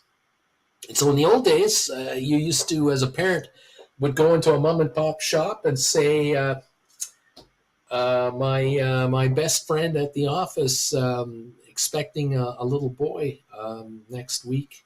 I want to get a jersey of my favorite team, which is the father's most hated team in the world. I would like to buy a baby jersey and put the kid's name on the back. And you would get an independent store to heat seal on the name of the child on the back of a little jersey of the team that the dad didn't like. And then you'd present this gift to the mother, and the mother, oh, isn't that lovely? You put the name of our baby on the back of the jersey, and the father would sit there going, you bastard. Those are the good old days. You can't really get that warm fuzzy feeling at a Lids store. They're filled with high school students and university kids that's trying to make a buck at minimum wage, being told that your objective today is to reach X amount of dollars in sales. That's what your location is supposed to do today. And these kids who are not stupid are looking at each other going, this store has never made this much money in one day on a date like today. It's impossible. And when they don't hit the number, they get crapped on by head office. What a wonderful place to work. What motivation these folks have to give customer service. They're just waiting for the clock to hit 5 o'clock, lock those doors and get out, cash your check and move on. Yeah, but that's the world in which we live. The pride of ownership, the pride of self-entrepreneurship. Gone. The days of dads owning music stores are over. Do you know of an independent music store in your town that sells guitars and amplifiers and drums? There used to be one in every town. There used to be in every city across Canada, USA, there used to be music stores run by local music people, teachers, lessons in the back, lessons downstairs, sales and service. Now, where do you buy a guitar now? Online through these gigantic guitar stores that are massive stores that there's well-meaning people working in there. I haven't got a problem with those folks, but boy, the old days of a mom and pop music store, those are gone. Mom and pop shoe stores, mom and pop dress shops, insurance companies. Do you remember in downtown, small town USA, small town Canada, what a downtown core used to look like, where you parked your car at an angle to park your car? And you and mom would go to the Kresge store or the Woolworth store, do some shopping, and then mom would take you to the lunch bar and you'd order a plate of fries. Do you remember those days? You'd have French fries or a milkshake because it was a treat. And dad would be at the hardware store or at the tailor's getting his pants taken in or taken out or whatever. You remember those days? That's been replaced by shopping malls, which now are dying. So where do you go now? The fabric of the society has frayed out, and now people are terrified to go downtown. How would you like to go to downtown San Francisco? Can you find a mom and pop jewelry store in downtown San Francisco? No, you wouldn't be caught dead going into downtown San Francisco from what you've seen, right? Scary. What can I say? Welcome all to the show. Great to have you here. Marcus, I am number 186 on the thumbs up meter. Thank you, Bruce. Thank you, Marcus, for being here. Susan Shops, I was number 124 today. Thank you, Susan, for these thumbs ups, everybody. Welcome to the party, everybody. The changing world in which we live, the world in which you've got to take control of your life, where you've got to take control of your assets, where you have to make your money, make more money than you make. What a concept. Oh my God. What a concept where you make your money, make more money than you could possibly make as an employee of a firm. This brainwashing that most of you have fallen into, where you think the only way to be successful is to work for somebody else. Boy, have you fallen for that hook, line, and sinker. That used to be a wonderful way to go. It just doesn't exist anymore. Man, oh man, oh man. Welcome to the party, to this party. And there's no going back. The old ways are gone, and it's now the new ways. You got to look after yourself here, folks, because there is no one to take care of you. Welcome to the show, and I'm glad you're here. If you have any questions, let me know. Thank you all. What kind of trades are you doing? Tell us. We'd love to comment on it. Are you coming to join me? Is anyone coming to Ontario at the Outback Steakhouse, April the 13th? We are going to have a meet and greet. Jen and I will be there. We look forward to seeing you at the Outback Steakhouse in Ontario, California, right beside the Ontario Mills Mall. You can't miss it. It's at the corner of Highway 10 and 15. And I do appreciate those. If you're planning on coming out, I appreciate you if you're coming. If you're planning on coming out, would you do me a favor, please? Send me a private email and just say, Uncle Bruce, I'm planning on being there. I'm coming with my my best friend. I'm coming with my husband. I'm coming with my wife. I'm coming on my own. This will help me with a head count. How many of you are we expecting? We have a limited amount of space to handle the channel, and I need to know just where we're going to be at. So come on down, see us. Lunch is on me. Come on in, grab the menu, order whatever you want, and enjoy. I really look forward to seeing you. Thank you, everybody. There you go. Here we go. Brian, Uncle Bruce, I've been looking at premiums on a lot of the stocks we follow. It seems that GameStop is pretty high premiums right now. Do you think it's because of the earnings coming up? Most likely. That is most likely what's going on. Brian, I'm number 189. Good morning. I'm looking into tickets now. Uncle Bruce, about coming out. Fantastic. Alberto. Bobby, our very old small city of Brockville still has a music store, mom and pop stores, etc. It's a dying thing, but isn't that nice? It's interesting. I find it fascinating when I'm in a city like London in the United Kingdom, or Liverpool, or Edinburgh. When Jen and I have traveled there, and we're in London, and we're in different neighborhoods in London. Of course, London is not just one downtown core. London is so spread out.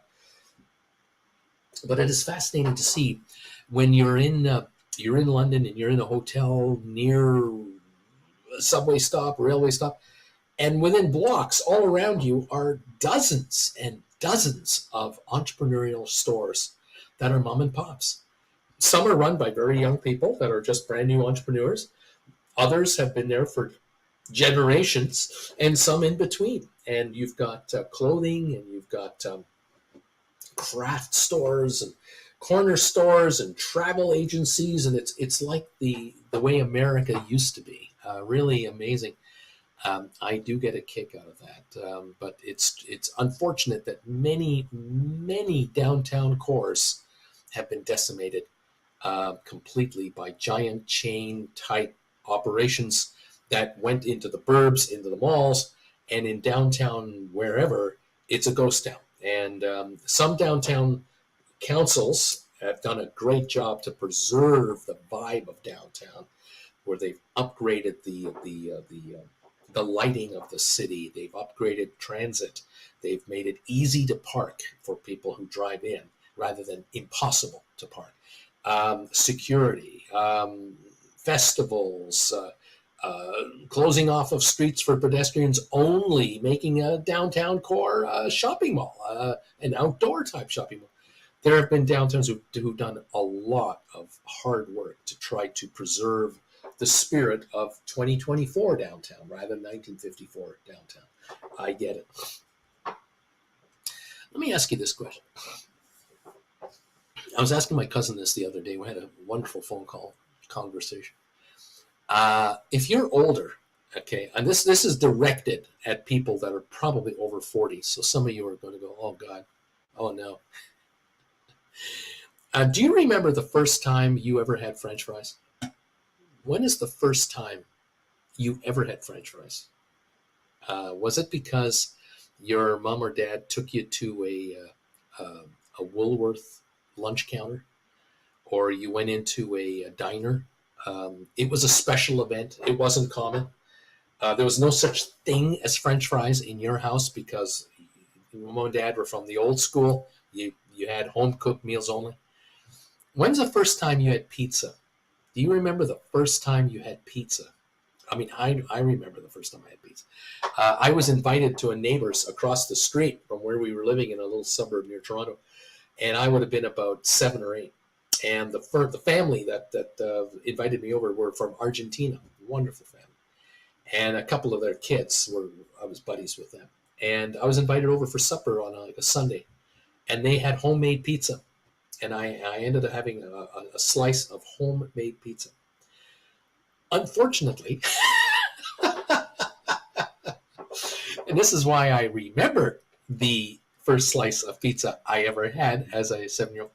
Unfortunately, it was rather spicy. Argentinian food. It wasn't the pizza we know today. That is kind of. And when I got home, shortly after getting home, I wasn't feeling too well, and then I ended up giving it all back because I was so upset. My tummy was so upset with this spicy Argentinian delicacy of food, I'm sure. Of course, the family was so used to eating that kind of food, they were wolfing it down. It overwhelmed me. The next time I had pizza, I remember as well, and that would have been when I was 15 years old. 8 years later, I wouldn't touch a slice of pizza for all the tea in China. And finally, my high school buddy, my best pal, he knew a guy who was a buddy of his who worked in a pizza joint. And he said, well, come on, let's go have a slice of pizza at so-and-so. I know the guy who makes them. We can probably get one for cheap.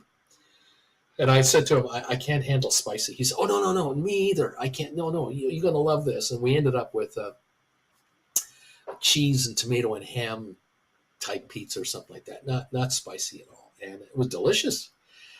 From then on, I became a fan. But I remember the first time I had pizza. Do you remember if your dad ever brought home fast food? When you never had fast food in your house, ever. It was always homemade by mom. You never went out. You didn't have the money. What was the fast food that came into your house once in a while? I'm talking to people in the 1960s and 70s. In our house, it was KFC, Kentucky Fried Chicken, in Canada, where once every 2 or 3 months, maybe 3 or 4 times a year, we would have a bucket of KFC come into the house. Because mom didn't have to cook on Sundays. That was the rule. Mom did not make food on Sundays. We ate leftovers, make yourself a sandwich. Once in a while, the old man would go, I'm going to go, I think if we should bring in a bucket of chicken from KFC on a Sunday. Oh, that was a big deal. That was a huge deal in our house.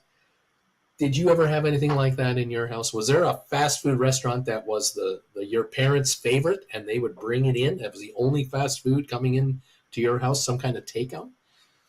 I'd love to know. Thank you all.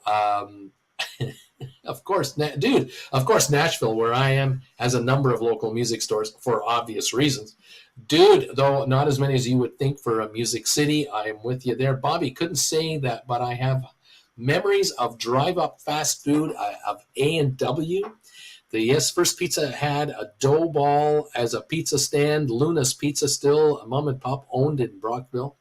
Splair sounds anyways delicious, but man, your stomach wasn't definitely used to that spicy Argentinian food. KFC hot wings, says Splair. Bobby, here's one. Uncle Bruce, do you remember KFC took 30 minutes to make the bucket of chicken? I do recall that. We would drive to the local KFC outlet, then get to the counter. My dad would put in his order, and we'd have to wait 30 minutes because they were cooking it in the back. And we'd leave with a big bag. Had the bucket in one hand, and then we had a bag of mashed potato, gravy, and coleslaw, and maybe macaroni salad in another bag.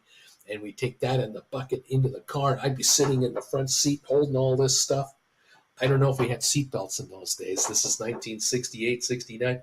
And Dad's driving home. The car is smelling like KFC. Oh, man. We get home, and Mom and my sisters would have the table all set, and the plates are out there, the forks and knives, ready for the food. And here we went. There were no leftovers. None. Never. Well, leftover from a 20-piece bucket. Never. Do any of you remember anything like that? Gosh darn it. Oh, my goodness. Do you remember the first time you had ethnic food that wasn't of your ethnicity? Do you remember that? Did you ever remember the first time you had Chinese food? Was that ever a big deal in your house? Or are you folks so young that you've been brought up on junk food your entire lives and you have no idea how special this is? Maybe that's the problem here. That could be the issue. I don't know. Dude, my dad pulled that move too, getting the chicken. Susan Shops, am I mistaken? I thought I saw AI was heavily shorted, something in the range of 32%. Yes, it's that and more. It's very high, Susan. AI is heavily shorted. Juan, Uncle Bruce, did you have the Long John Silvers? I used to love those. We did have something called, I do remember that brand name, but not in my childhood, but I do remember some... there would be fish and chips places, but none of them ever took off in my youth. It was later on in the 90s and the 2000s. KFC was great as well. Sure was. KFC. Oh my gosh, those were the days. I don't know what this means. Uncle Bruce, you had what? You had seatbelts? You had a seatbelt in your thing? I know that the Volkswagen had seatbelts, but my dad's Biscayne would have had lap belts, and they were always on the floor of the car and covered in gunk. No one used them in those days. The 1965 Chevy Biscayne, no one used seatbelts. Those were way back. A Red Lobster, Bobby is saying, remember Red Lobster? Do you remember the Ponderosa?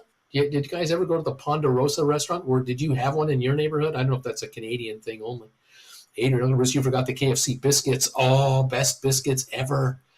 Add grape jelly and defend your biscuit. Oh, yeah, those were good. Stephen Butler, A&W Root Beer had those kid-size frosted mugs that as kids we would get with our folks. It was a big treat for us. A few things could compete with A&W Root Beer in a frosted mug. Yes, your very own. Hector, Uncle Bruce, you had seat lap belts, but no one would tell you to wear them. That's right, Bobby, laughing out loud. I do remember those days. Oh, yes. We used to have, we had the earliest versions of Harvey's restaurants in Canada. Harvey's is now national in Canada. We had a chain of restaurants called Sonny's that were just like A&W, a drive-in restaurant. Literally, they came out to serve you. No place to sit inside the restaurant. But they didn't last very long. Yeah, I remember the first time I went into a McDonald's. Do you remember the first time you went to a McDonald's when it opened in your town? Are you old enough to remember your first ever McDonald's? We heard all about it from America. Do you remember the first time you had a Whopper, a Burger King Whopper? That was a big deal in our house because I've been inundated with advertisements from U.S. television stations for my American friends in Buffalo, New York. Home of the Whopper. We didn't have Burger King in Canada early on. Took until the 80s until they showed up. Do you remember getting a Whopper? Oh, man. In Canada, we have a chain called Mr. Submarine. Mr. Submarine was national in Canada with probably 500 locations. I would say today there might be 50 left. because now it's Subway. But Mr. Submarine was the sub shop for Canada through the 60s, the 70s, the 80s. I remember going to college and living off of, occasionally dying for a Mr. Submarine. Oh man, oh man. Meatloaf at the Ponderosa, says Bobby. Splair, I was raised with a local McDonald's in my Polish hometown where my younger cousin and me were always twice a week, at least cheeseburger. Now they're doubled in price. One, I still enjoy root beer. Who doesn't? Splair. Otherwise, Greek, Turkish, and Italian food is everywhere here in Germany. It's rather Sunday only for traditional food now. DH was just closed out by NVIDIA, $790, $800 put credit spreads at 12 cents. Sold them for $220 on the 14th of March. There you go. Changing lives. Bobby, the Whopper was so big it was a game changer. DH Ruta, they were due to expire, by the way, 3/28. Well done. 1972 in San Francisco, they were finishing up BART. That is the subway elevated system, 24th Street, and we would look forward to the McDonald's right across the street. DK, I'm so hungry now. Splair, the Whopper was my first burger at Burger King while betraying first-time McDonald's when I was 16, 9 years ago. There you go. Howdy, partner, salad bar at the Ponderosa with the giant cheese wheel. That's right. You'd go into the Ponderosa, you have the salad bar, and then you would order your steak or your main entree, and they'd bring that to you. Yeah, that's right. I remember those days. Splair, for sure, the meat was a completely different taste at Burger King than McDonald's, and I'm sure it was. I remember Arby's when they first came to Canada. That was revolutionary. Roast beef sandwiches? Really? That's interesting. Smokey at Burger King. Smokey at Burger King. Oh man. I remember going into my first Panda Express about probably in around 1998, 99. It's the first time I ever went into a Panda Express. I found that interesting. I remember going into a place called the Boston Market, which was owned at the time by McDonald's. Excellent food at Boston Market. I remember this from the late 90s. That was really very good. We got Roy Rogers, says Sell My House Fast Upper Marlboro. The roast beef sandwich is the only fast food my dad could stomach. He couldn't eat those nasty burgers at McDonald's. There you go. Yeah. My dad would not eat fast food. Oh, no. I remember when we had the music store, 3 stores down from us was the Fiedler's Delicatessen in Kitchener, Ontario. Fiedler's, German family, one location. They made a fortune. This business, the world was on a ground floor. They probably owned their building, and Fiedler's was a delicatessen, and it was one of these long and narrow stores.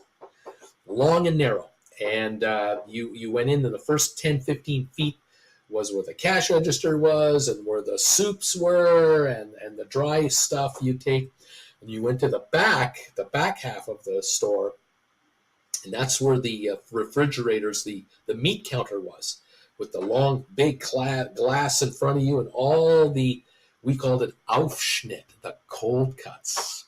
So you'd look at 20 feet of cold cuts, not like in today's Safeway store where you have 1 round salami, 1 round ham, and 1 round turkey and 1 chicken. No, at Fiedler's, you had 120 different cold cut selections to choose from, all from various areas of Europe, all different tastes and textures. They must have had 20 different salami versions that they would slice by hand. How much you want? I'd like a half a pound of the Italian salami, or a Hungarian salami, or I'd like a quarter pound of Black Forest ham, or I'd like beer sausage, or I'd like the. My dad would send me to Fiedler's. This was his idea of fast food. He would send me to Fiedler's, And he would say, buy a dozen buns, their dinner buns, and then buy a pound of Black Forest ham, a pound of beer sausage, a pound of whatever I have. I have 5 items. I'd write it all down. I'd whip on over into the Fiedler's delicatessen, tell them what I want, and I'd come back to the music store with a paper bag full of fresh deli sliced meats and buns. And my dad's manager and he and I would grab a bun out of the one bag, break it open by hand, no forks and knives necessary, break it open by hand, split it open, and then the Aufschnitt, the cold cuts, my dad would take up and open them up. There would be 4 cold cuts on the table there, and we'd take a slice of ham and fold it on the bun, and a slice of beer sausage and fold it on the bun, and then fold the thing in half and eat it. And that was fast food. That was our idea of fast food. Delicious. And what was left over went to the house. I went home, and we'd get home with 9 buns and 3/4 of a pound of these various meats for the rest of the week. That was my dad's idea of fast food. Nice.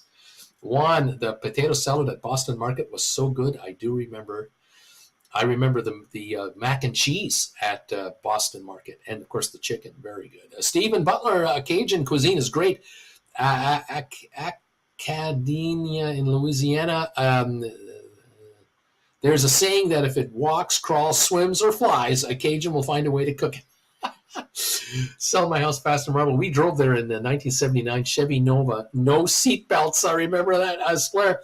Cajun cuisine is something I'd like to try while visiting Louisiana. Bobby, Root on vacation and NVIDIA spread. Bought back, just triggered. Can't log in, but I can get a message. Right on, Bobby. Bought back a December AI 40 and rewrote December 35s. This drop is probably pretty juicy now, making money when walking on a beach today. Spare fast food while avoiding dishes. That's the spirit which I love. Alberto, okay, my message was removed via YouTube. Number 1 cause of cancer, cigarettes. Number 2, processed cold cuts. Yikes. BW, I was in Eastern Washington recently. They just opened a brand new Wiener Schnitzel restaurant. Who knew they were still around? The line for the drive-thru was insane for a Wiener. Uncle Bruce, a Wiener, yes, Juan Focaccia in North Beach, San Fran. What a treat! I love Italian food. Right on. There was a food court downtown Calgary in a huge brand new office tower. That opened up. This is back in the 80s, and they had the Subway guy, and they had an A&W franchise, and then there was the Chinese food guy. And these are all chains. They were all, maybe the Chinese food was mom and pop, but there were like 8 or 9 restaurants that were, you just come up to the counter, order what you want, put it on a tray, sit down over there and eat it. There was one mom and pop, tiny little, small little restaurant in this food court. Bavarian cooking from Germany. And they had maybe 7 selections, 8 selections, and you could order German meatloaf, or you could have schnitzel. You could have bratwurst sausages, European sausages. Try and remember, maybe cabbage rolls, and then they had sauerkraut, red cabbage, refried potatoes, which we call Bratkartoffeln. Oh, and gravy. Oh, wild mushroom gravy. This was Germany at its basic. This is 101 German cooking. That little hole in the ground made the most money. Because A&W and Subway, when can't you get that? This German food, oh my Lord.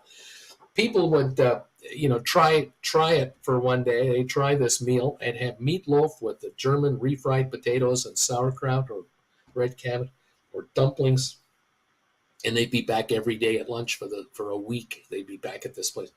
This place kicked butt. They showed all these other fast food guys No. You bring up traditional cooking like this, and you'll have lineups galore. I'm amazed there aren't Polish run franchises out there. Czech Republic, Hungary, just blows me away. But the fast food culture is such, unbelievable. Yeah, in line for a wiener. I'll tell you. Splatter, I'll start now with tomato, onion, and black pepper and salt on it, bread and cream cheese. There you go. Oh, fast food. We love talking about food, don't we? Thank you all for joining us here. We're down 110 on the Dow, I guess. We're down 2 points on S&P, though, and we're positive on NASDAQ, just a fraction of a point higher. There you go. We've got NVIDIA sitting at $9.31 a share, up $16 a share. Adobe down to $5.03. I still believe this stock will go higher. My humble opinion, this stock will go higher. Spire at $12.07, up 68 cents. Pretty interesting to see what's going on with Spire. SoFi $7.34, down 11. GameStop down 13 at $13.53. Rocket Lab $4.03, almost $4.04. That's what we have at the moment. Oil down 19 cents a barrel. That's it. Welcome all to the party. AI, it's down 60 cents. Uber down 82 cents. Apple's up 17. They're green again. Apple has gone green. 171.54, up 17 cents. The low on Apple today, 170.06. It is now 171.34, 35, 36. Just turning green. All right. We'll be watching that as we always do. Tesla's coming back, only down $3. Tesla has come back from a 166 market to a 169.80. We're about to hit 170 a share on Tesla. I can't keep a good stock down. Unity down 42 cents. Google is up 3.29. Moderna up 1.22. Cisco up 6. IBM up 18. HBQ up 5. Other winners: Vanek up 36. Boeing up 2.88. Walmart up 4 cents. Royal Caribbean up 16 cents. So there's green here. There's some red, but nothing serious. It's Friday. It's option expiry Friday. We're just going through all of those gyrations. Splair, it's because our grannies in Poland are cooking for family only. Very hard to convince them to share if they're not visiting them. I agree with that. Do you want to work 7 days a week in the kitchen? I don't think so. Splair in New York, by the way, I've heard of a local where Italian grandmothers are cooking. It's a lovely idea. Yeah, it's not reality. You're trying to run a restaurant in America. You might be open 7 days a week, up to 16 hours a day. You need staff, you need talent, you need production, and you've got to make rent, and this is tough. Anyway, Stephen, Cajun country, French Louisiana, gets its name from Acadia, the area in Canada the French were expelled from in the 1700s. Many went to the Gulf Coast of the present-day USA. Absolutely correct. Many former French Canadians live in Louisiana. And they never left. They're loving it. The food, my God, the food. Yes, indeed. Why would you leave that? Absolutely right. Oh, man. A Savage of Wall Street, good morning, my fellow simpletons and degenerates. We are ready. Are we ready to take it all today? Look at these beautiful covered calls I sold on Wednesday. Unity, AI, SoFi, Lucid, Matterport, Rivian, and RBLX. Covered calls that are all green today. Leave them nothing. Nice job there, buddy. Swear, you need, in that case, a lot of part-timers. Yes, you do. These restaurants, that's the death of these restaurants. It's the relentless hours that you have to be working and the health regulations that you're under, the relentless rent increases, the cost of business taxes, minimum wage to employees. It's labor intensive. It is energy intensive.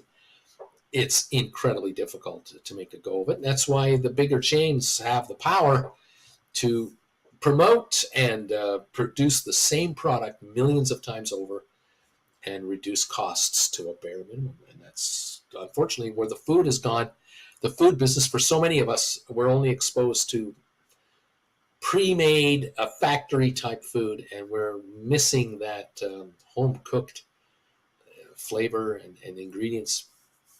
It is what it is, isn't it? The world has changed. The world has changed. Welcome all to the new world where people here make money writing options.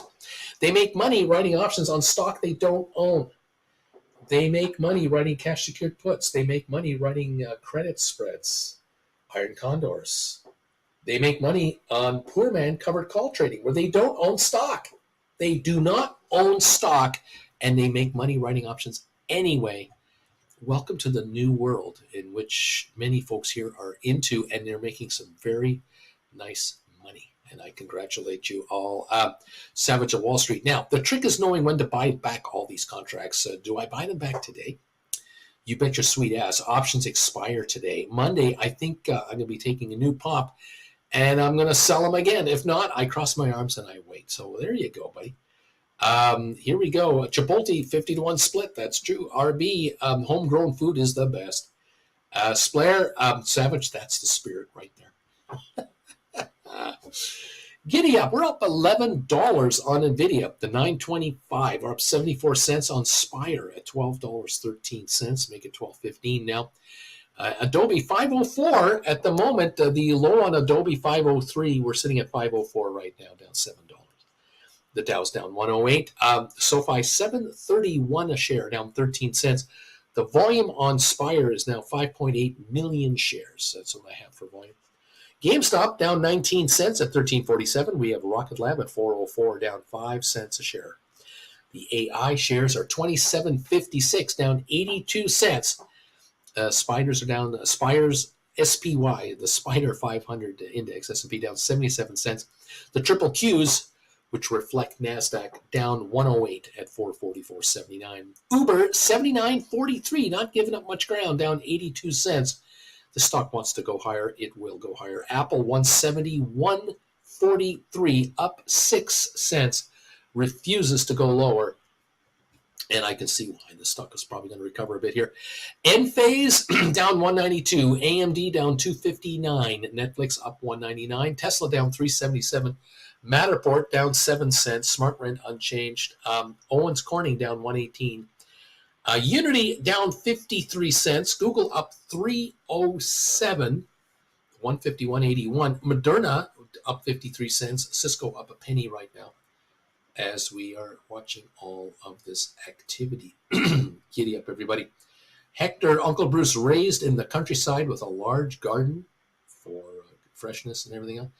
BW, a spider does support from the last 2 days turn into resistance this morning. The support turn into resistance, or will spider break above 522.29? That's the line on the sand at the start of the day. Bullish above, consolidation below.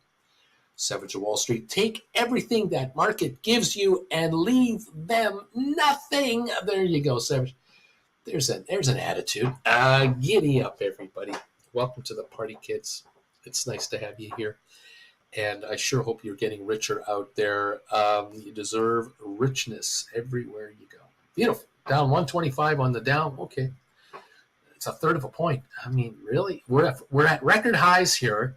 The Dow is at 39,651. We're 350 points away from 40,000. Could the Dow break 40,000 today? Yes. It might just do it before the end of the day today. It might have one of those classic turnarounds in the market where everything goes green all of a sudden and we take a run at 40,000 Dow.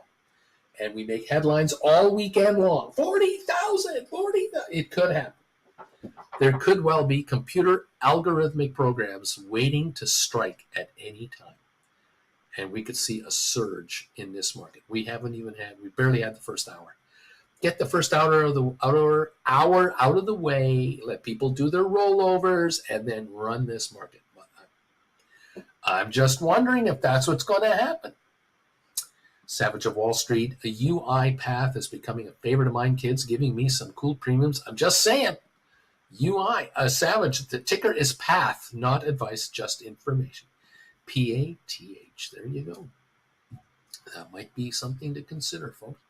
You never know. It's one of the advantages of being here. If you are a viewer, if you're a Gold Bagel member of this channel and you would like to join the Discord group, send me a private email and say, Uncle Bruce, can you get me linked into the Discord group? That way I can hang out with the viewers of this channel once you're not on the air. That would be great. I don't run the Discord channel. I don't own the Discord channel. I'm not even on it. It's there for you guys. But if you'd like to become part of it, the folks who run the Discord channel have asked me to be the gatekeeper. So if you're a Gold Bagel member, send me a private email. Become a Gold Bagel member, send me an email. And I'll get you a link over there, and you can hang out with these wonderful people here, compare notes on how to be a better option writer and get richer. Why don't you do what Savage does? Why don't you do what Bobby does? Why don't you do what Splair's doing? Stephen Butler, Juan, Alberto, Bobby, Sell My House Fast Enough for Marlboro, Juan, and others, DK, DH Ruda, join in on the party with these folks. Take the do-re mi money. Why not? Change your life. Yes. Thank you all. We're only down 115 on the Dow. Is the turnaround happening now, Bruce? It's been an hour since we opened. All bets are off now. The market can go up to 40,000. Is that what you're saying? Maybe that's beginning to happen as right in front of our eyes. This could be happening right now. I don't know. Adobe down to 504. Is this the low of the day? 503.14. Have we hit the low of the day on Adobe? Is now the moment it shoots up as well? Because it's oversold like big time. NVIDIA 928. Spire 1213 up 74. Spire, is it going to go higher? 852,000 volume here. This is, if you know Spire's volume patterns, this is much more than normal, of course. There's a new normal in town for Spire, I think, as well. All right, everybody. Hector, Uncle Bruce, I never want to eat another canned green or yellow bean. Fast food arrived far too late. Beach Boy, I went for a very short walk with the dog, and the SOFI calls are up 3%. I might tell Johnny to step up going to the doggy bathroom here. Honeybee, neat, Hector, neat. It's time for the knee emoji attack is what's being told here. There are people who are saying to me, Bruce, we haven't done a knee emoji attack in a while. We are ignoring the Knights of Knee. Perhaps now that the market has been open for an hour, it is time to honor the Knights of Knee with a knee emoji attack so that the Knights of Knee can make stocks do what we want them to do and make us even richer than we already are. I can't argue with this. I gotta go with this. Mandu number 5 is on it. Cow Tipper is in there. Here come the knee emojis. Look out. Woohoo. Splair's on it. Let's see. Richard Carlin, Melvin, Corinne, Sell My House Fast Enough on Marlboro. Neat. Here come the knee emojis. Oh, someone's coming in. Oh, no. Oh, it's all happening at the same time. Here she comes. Look out. All right, come on in. Howdy do, ma'am. How you doing? Crazy people doing. We're hitting the knee emojis. The knee emoji attack is underway right now. The Splair, the Big M, Larry Titus, neat. It's all over the place. Here we go. They're out of control. I can't stop them. Savage of Wall Street. Uncle Bruce, I bumped into a coworker yesterday, and he rushes to talk to me and tell me he held NVIDIA for 3 years and is happy as a clown. I told him about covered calls. He got it. Sold a Jan 25 $1,000 covered call. He took in $15,000 right now. Wow! Blew his mind. Just welcoming someone else into the party. Honeybee, good morning, Auntie Jen. Good morning, Mandu, Honeybee. good morning, Auntie Jen. Juan, Morning, neat. Savage Wall Street, my boy, Casey. I told him about your channel. Hopefully he's watching today. Casey, are you watching? Become a member, Casey. Immediately, you'll get richer. This is good stuff. Is this exciting or what? I love this stuff. Welcome to the party, pal. This is cool bean stuff. Casey, in your honor, we're going to welcome you to the party right here. There you go. Oh, what are you going to do? There you go. Welcome to the party, Casey. Oh, yeah, baby. We're having fun here today. You're part of the winning crowd. Absolutely be part of the winning crowd. You got to love this. Welcome all to the show, and welcome all to making some dough. Yes, sir. This is good stuff. Richard Carney, good morning, Auntie Jen. Splair, congratulations for a life-changing experience, Casey. Well done. 15 grand in your hand. You're now charging rent to your NVIDIA stock. Why don't you get paid to hold it? Nicely done. Nice. Have you got a couple of credit cards you want to get rid of? Say Yeah. goodbye to interest rate charges. Say goodbye Thank to you. 20% interest Yeah, rate maybe you can charges. learn to quit your day job in the not too distant future if you learn how to write options properly. Learn how to make points on those. Learn and earn, baby. Deep value options. Neat, neat, neat, neat. Stephen Butler. Neat, neat, neat, neat, neat. See, they're confirming it. They're all honoring the Knights of Knee. See, I'm here Don't upset this guy. to invite people to the meet and greet. That's right. Jen is here. Don't upset this gentleman here. The Knights of Knee. Are you kidding me? You're just asking for trouble. Even Crusaders know to bow Even Crusaders. in front of the Knights of Knee. Without a doubt whatsoever. Don't mess with the Knights of Knee. And this guy is waiting for you. If you haven't hit the thumbs up button, he's waiting to hit you with a pink slip. You know, he never had hair. You know, Never. he never had hair. Here we have coming up a meet and greet at this Outback Steakhouse in Ontario, California. Picture. See, we're going to be right here on the patio. Yes, right actually, they're yes, going to that's set right up. where- They're going to set up a bunch of tables for us, and lunch is on us. Jen will pull out her credit card and take care of lunch for you if you come on out. Have some lunch. Look at that bread. Possibly a beverage. This warm bread, man. This is good Oh, stuff. I know. You can't help yourself but eat this stuff. It's so Bloomin' dang onion. good. And then the bloomin' onion and everything else. Oh my And goodness! then you have to race home before things happen. You have to race home before the bloomin' onion blooms. It's in its entirety. But that's another matter all of itself. Yes. Deep value. Neat. Stephen Butler. Here we go. Savage of Wall Street. It's insane.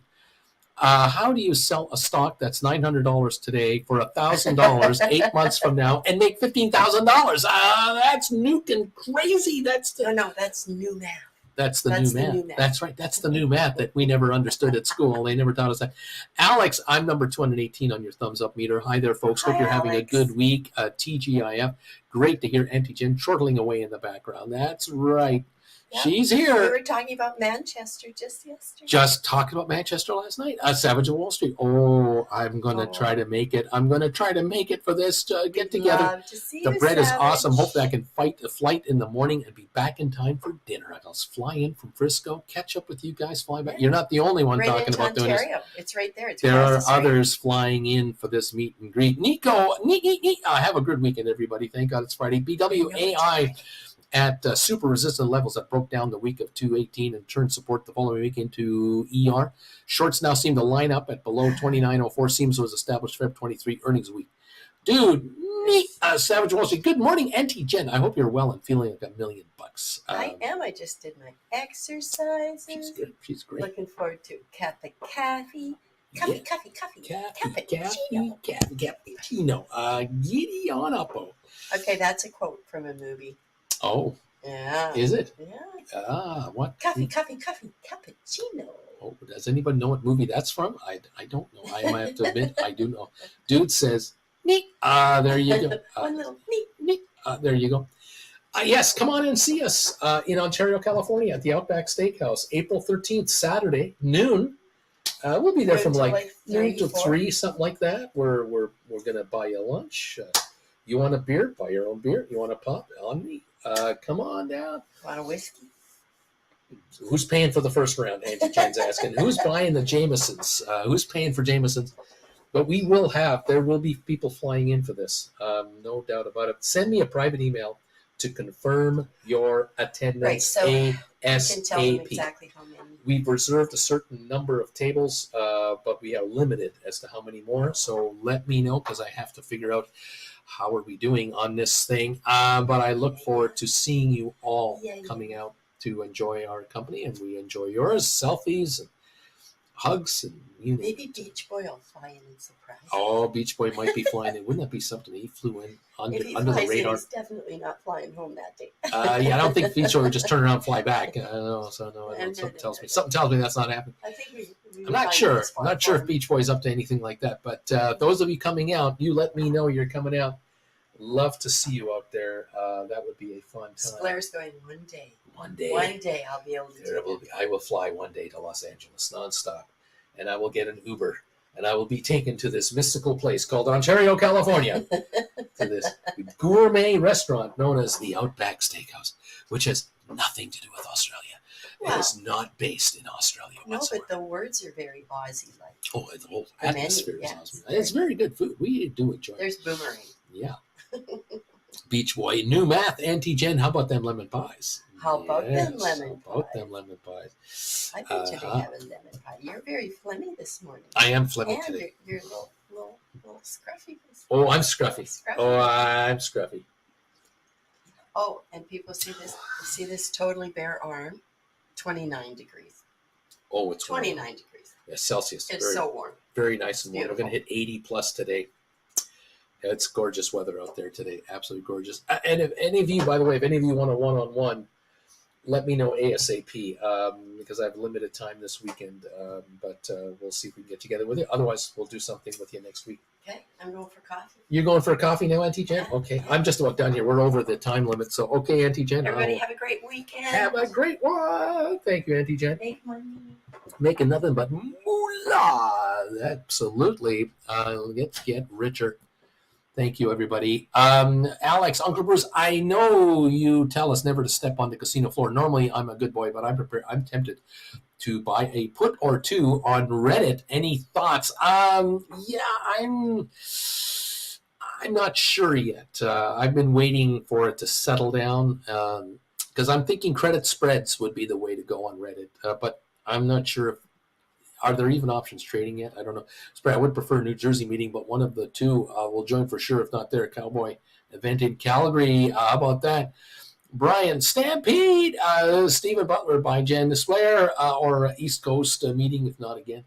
Hector, 26% one-day profit on AI option written yesterday. Well done. Enjoy the ride. We're down 82 cents on AI at 27.56. Right now, the Dow is off 139. I do not know if there's a turnaround going to happen, but it could. We're so close to 40,000, there may be a late day surge on the Dow to run at 40,000. We're getting close. We're less than a day's trading away from doing it. I wouldn't put it past these guys. In the last 2 hours of the day today, all hell could break loose. Keep your eye on those markets, okay? You just never know. 733 on SoFi, down 11. The low trade of the day on SoFi was 724, and that was first thing. Was that first thing this morning? I don't know if we've hit a new low or not, but we're 733 right now on SoFi. Alex, oh yeah, credit spreads is a great idea. As usual, I missed the obvious. I'll take a look. Yes. Take a look for that. BW Splayer, what's the deal? Just fly from Germany the other way and you'll get to California easier. Just stream math shades. There you go. So easy. Couple of bucks. Whatever. Fun times, everybody. We're looking forward to the get together on April 13th, Saturday, Ontario, California, Outback Steakhouse. Looking forward to it. Splayer's loving it. Thank you all for joining me all this week. Thank you for joining me, Gold Bagel members, for the pre-alert show every day. Thank you for joining me on Wednesday night, Primetime Live. Thank you all who are following this channel. I much appreciate it. We love you all the new members, all the new subscribers. Thank you all. Appreciate that too. Have a great weekend this weekend. Watch your markets and enjoy your gains. Those of you taking classes, do your work this weekend. Catch up on those. Any of you who need help with your classes, let me know. Way to go. Looks like Mitchell's already jumped in there, picked up a class today. Looks like Eric is in there, picked up a class today. Well done. And also Jeremiah and Thomas and Felix and Grant. Oh, the names just keep coming and coming and coming. People grabbing grabbing classes, starting off the program. Well done. Learn how options work, and just start lesson number 1. Don't worry about you think you know everything there is to know. Start at class number 1, and you'll make it. It'll be easy then. Go to class number 2. Go to class number 3. And you'll catch up with us. You'll come to the point where class number whatever will stump you, and you go, "Oh, wait a minute, I don't know this. I got to watch this again. What did you just say? Oh, I didn't know that. What? You can do that? Yes, the revelations, the epiphanies begin as the class numbers move along. Earn while you learn. You'll be writing while you're watching these classes, and Way to go, everybody. I'm so excited for so many of you here. I love it. Thank you all for joining us all week long here. We enjoy very much your company. I look forward to seeing you Monday. I think next Friday we might be closed. I think next Friday is a day off. I'm not exactly sure. I'll watch the calendar. You'll let me know when we're open and not open for New York. But have a great weekend in the meantime, everybody. Enjoy the time off, and take do re mi money right there from everybody. Thank you. Rest up, everybody. Will do. Get those glasses and you'll be set free, says Juan. Neat, neat, neat, says Hector. There you have it right there. Couldn't say it better myself. Thank you all so much.